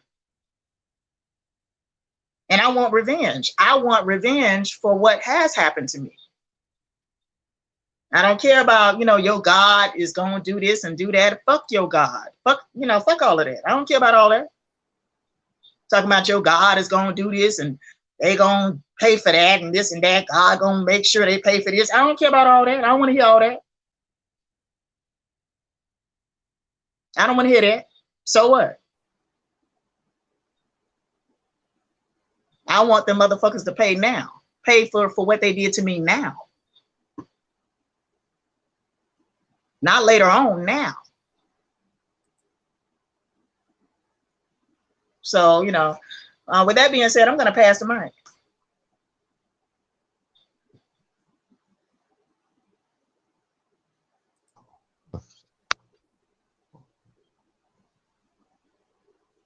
Yes, can you hear me, everyone? Okay. That guy, Mentor Hotep, who just whose comment just popped on front. I see. This is what I'm talking about. See, this is the thing. You can't never make a Negro, or rather to say, you can't convince a Negro that shit stank. Excuse my expression. But, they still come and have the audacity, like that idiot just did by calling the brother still sick. Okay. But piggybacking, just like you said, sister, it don't matter what people think. They gonna believe what they want to believe anyway. And see, that's unfortunately the mentality of the so-called Negro in America, because he's been trained like that all their life for over 400 years by this same devil that you say you're trying to separate from, or that you no longer want to be like, or whose culture you don't no longer want to live in, but you still acting like him. You still carrying on his ways.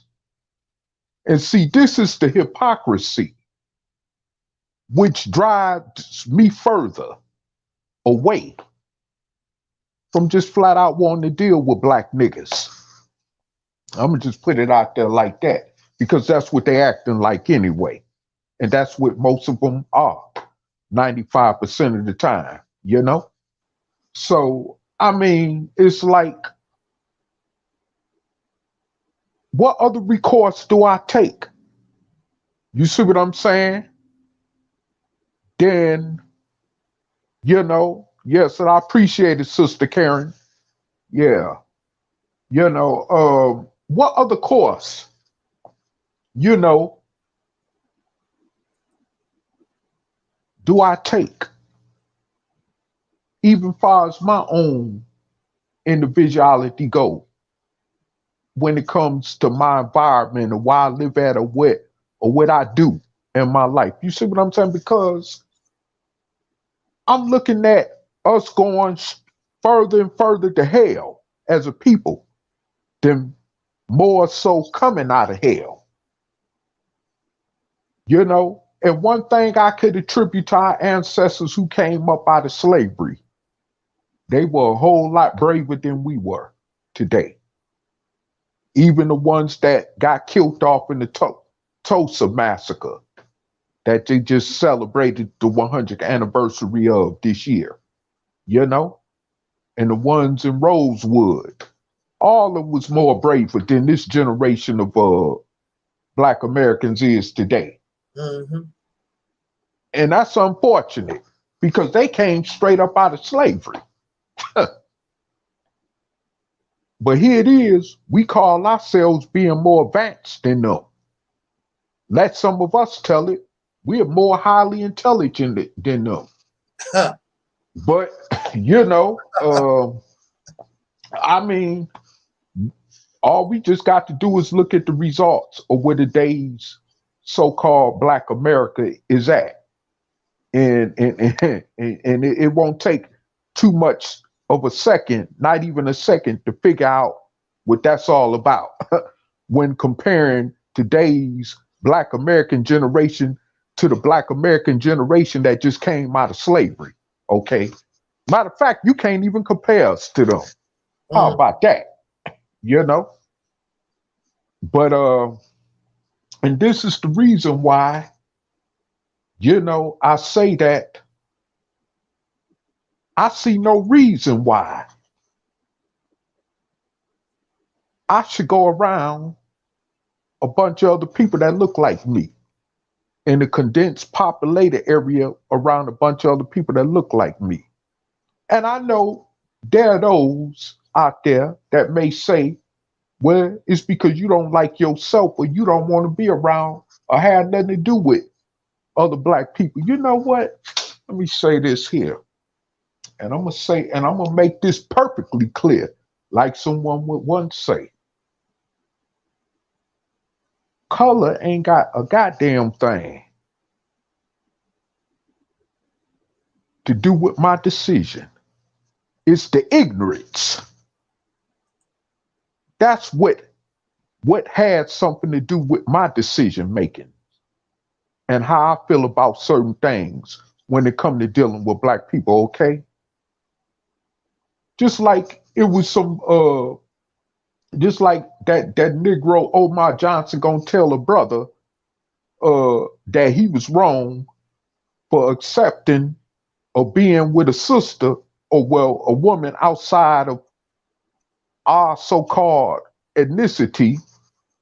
But this brother say this sister who's half Cape Verdean and Native American and whatever else he said she was helping him when he was locked up, putting money on his books.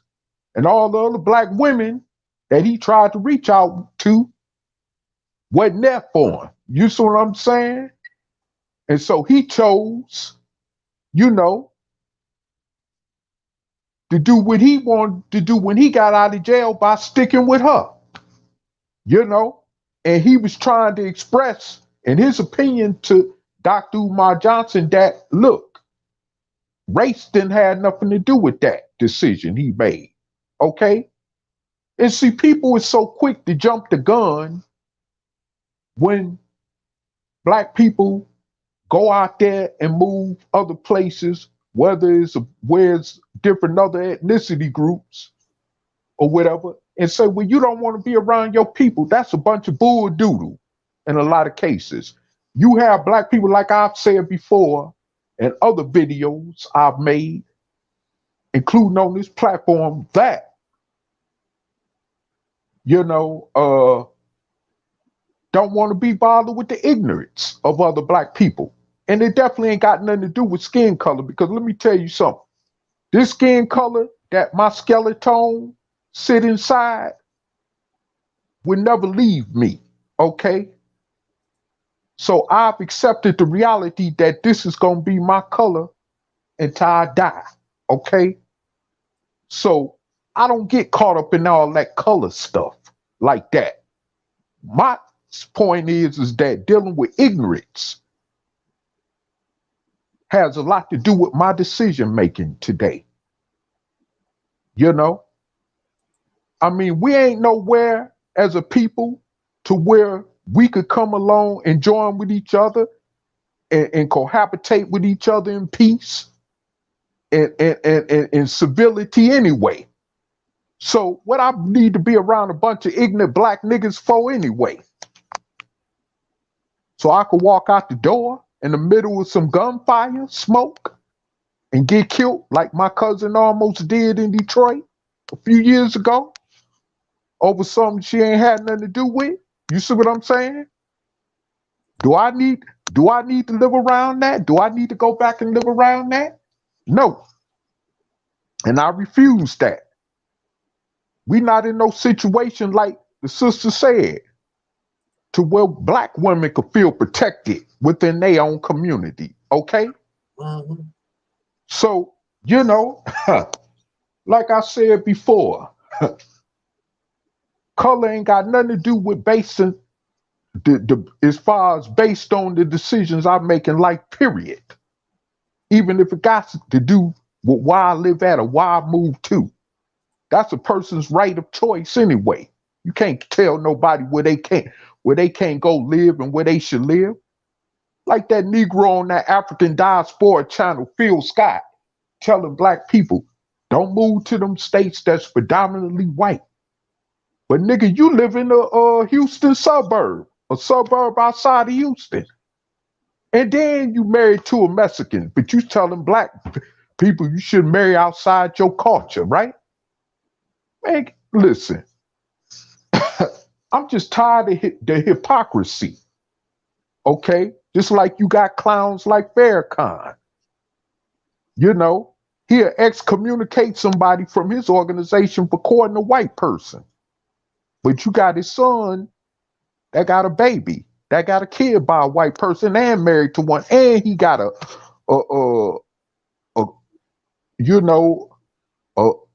mother, the white woman's mother. You know, that's his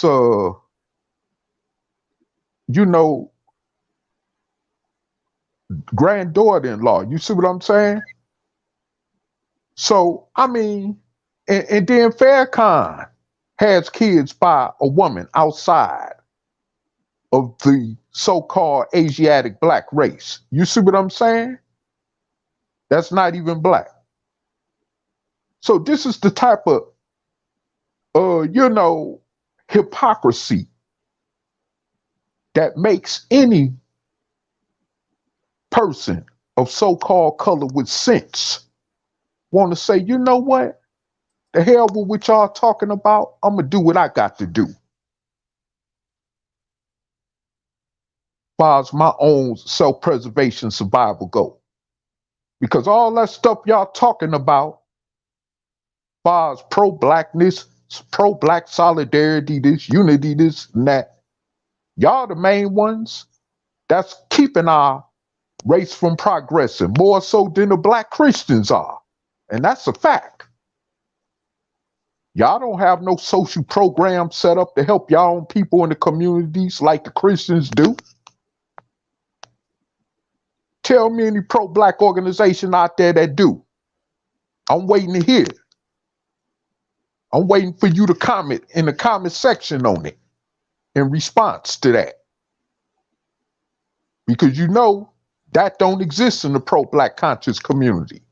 See, so like I said, and going back to what I was saying earlier about a video I saw yesterday with some other ex-fellow so-called Nubians that was speaking on how they were traumatized in that organization under the leadership of Dr. Malachi Z. York, you know. I felt a lot of pain. Just some pain just hearing them people. Just like it pains me to hear what the brother Angelsnup 7 is going through. But the fact that the good part about it is that he is vindicated. You know, because his accuser is now facing life, if not the death penalty, for killing 3 people, like the maniac that he obviously is. You see? So, I mean, it's just crazy. But I just want to say one thing before I close out to our brother Maurice Muhammad. I have a lot of respect for what you're doing with your Mississippi initiative campaign platform, because you down there on the ground in the face of what we know Mississippi to be doing this.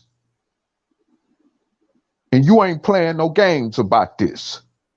And I don't see none of them other Negroes that was with you on your platform in the past with you today. So I salute you, brother, for what you're doing, and I hope and wish you the success that you're aiming for. And hopefully one day I could be a part of that success coming from the Operation Exodus Mississippi campaign platform.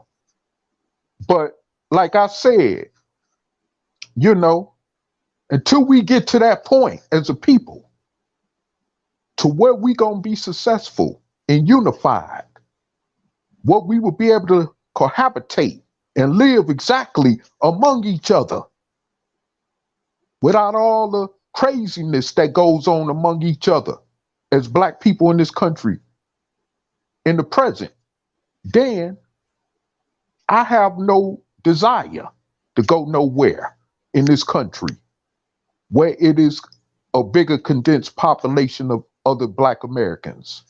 I just don't have that desire. And I pretty much think I've lost it since I've been out this way where I'm at now, you know, in the part of the country that I'm in. But I mean, because I don't, you know, I look every day, like I said, and I see what goes on around this country, especially if not in the place I'm from, Chicago, which ain't too far from there, St. Louis, where brother Taalik at, Kansas City, another city I've lived at, you know, killing, mayhem, you know, we attacking and killing our elderly people. We ain't got, and you know, we ain't doing nothing to protect them whatsoever. Not even those in the so-called religious part of our community is doing anything about that. We just letting them get slaughtered by undesirables in our community. The law ain't helping them. Nobody is helping them. These people were the reason why we got this far that we have gotten as a people, because of their struggles. You know, you don't care enough about protecting them. I'm talking about those that could be your great grandmama, daddies, your grandmothers, your grandfathers. You don't even care about them. That's the last straw. That's the last straw that broke the camel's back right there, as far as I'm concerned, and which it is. You know, which definitely decreases my desire to want to be in a place where there's more Black Americans at.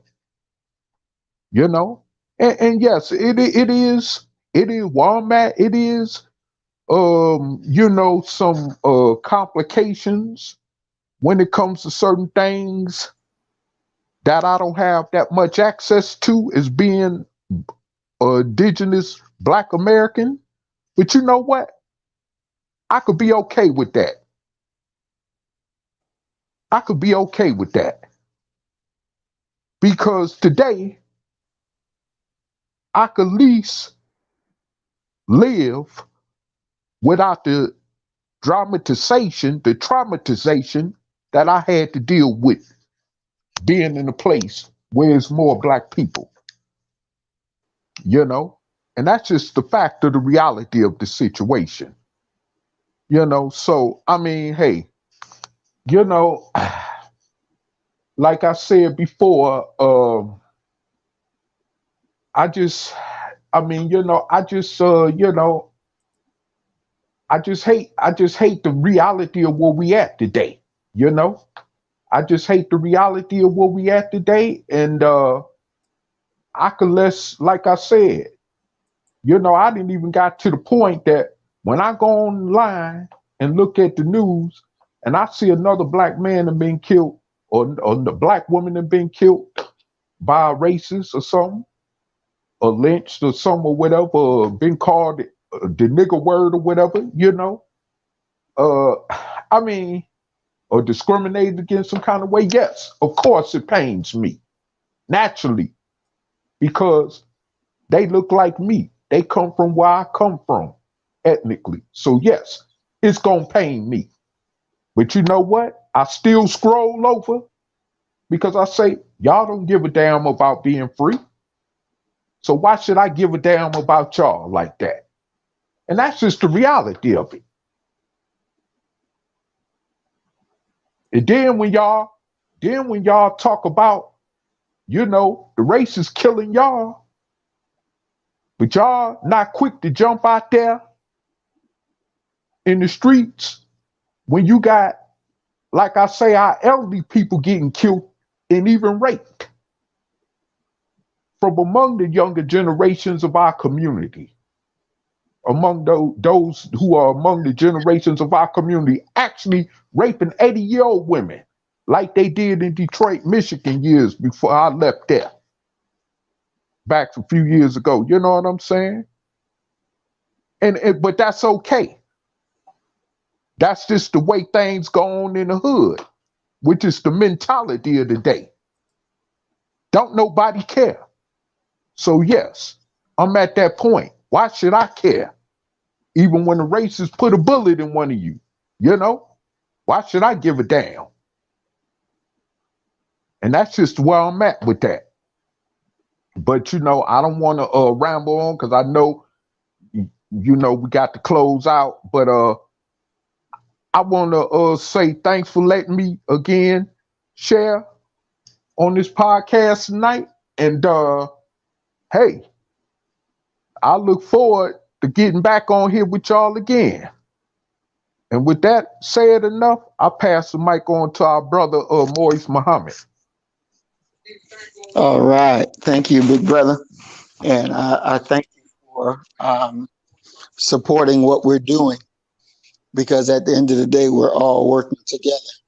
And as I told our brother Angel, I said, well, when we go down there to Mississippi and we win, I want you right there, standing by my side right there with me, because we did this together. Yes, sir. We did this together. He has to get the credit that he has earned. And I would be a thief if I try to rob him of that. Because if it wasn't for him, there would be no Mississippi, nothing. So, you know, we got to give credit where credit is due. And at the end of the day, you know, when everything is all said and all written down, you know, Brother Angel, you will take your place among our greats, because you're paving a way for our people out of the darkness and into the light. And that's something that we should never take our eyes off of. And so, you know, it just makes me feel good to be able to be among you. It makes me feel good that you thought enough about that crazy old Negro and said, this nigga, email me, I can wake this boy up. Appreciate it so much. And, you know, again, that showed your love for your brother. That showed your love for your brother. And I can't thank you enough, because it really has aided us in giving direction and purpose and momentum. And so, you know, we're doing this, and we're doing this together. So as I said before, when they see me, they should automatically know they see you, because that's how this thing works here. That's how it works. We started together, we're going to end together. Mm-hmm. We're going to ride and cross into the finish line together. We do that together. We are a team. And so again, I thank you, beloved, for allowing me to be here with you today to celebrate and to bring light to what's going on. And hopefully our people that are listening will get a new vision and stop being like the dumb devil and truly embrace what it is that they say that they are about, and start over anew, because we do an excellent job of attacking one another. Yes. But we do a piss poor job at attacking the real enemy. We do a piss poor job at attacking the neglectful condition that Black people are in. let's do more of a better job of dealing with that. And I thank you, beloved. I salute you. And I thank you for loving us enough to say, we should go down there and take over a state, Mississippi. And I rest my mic.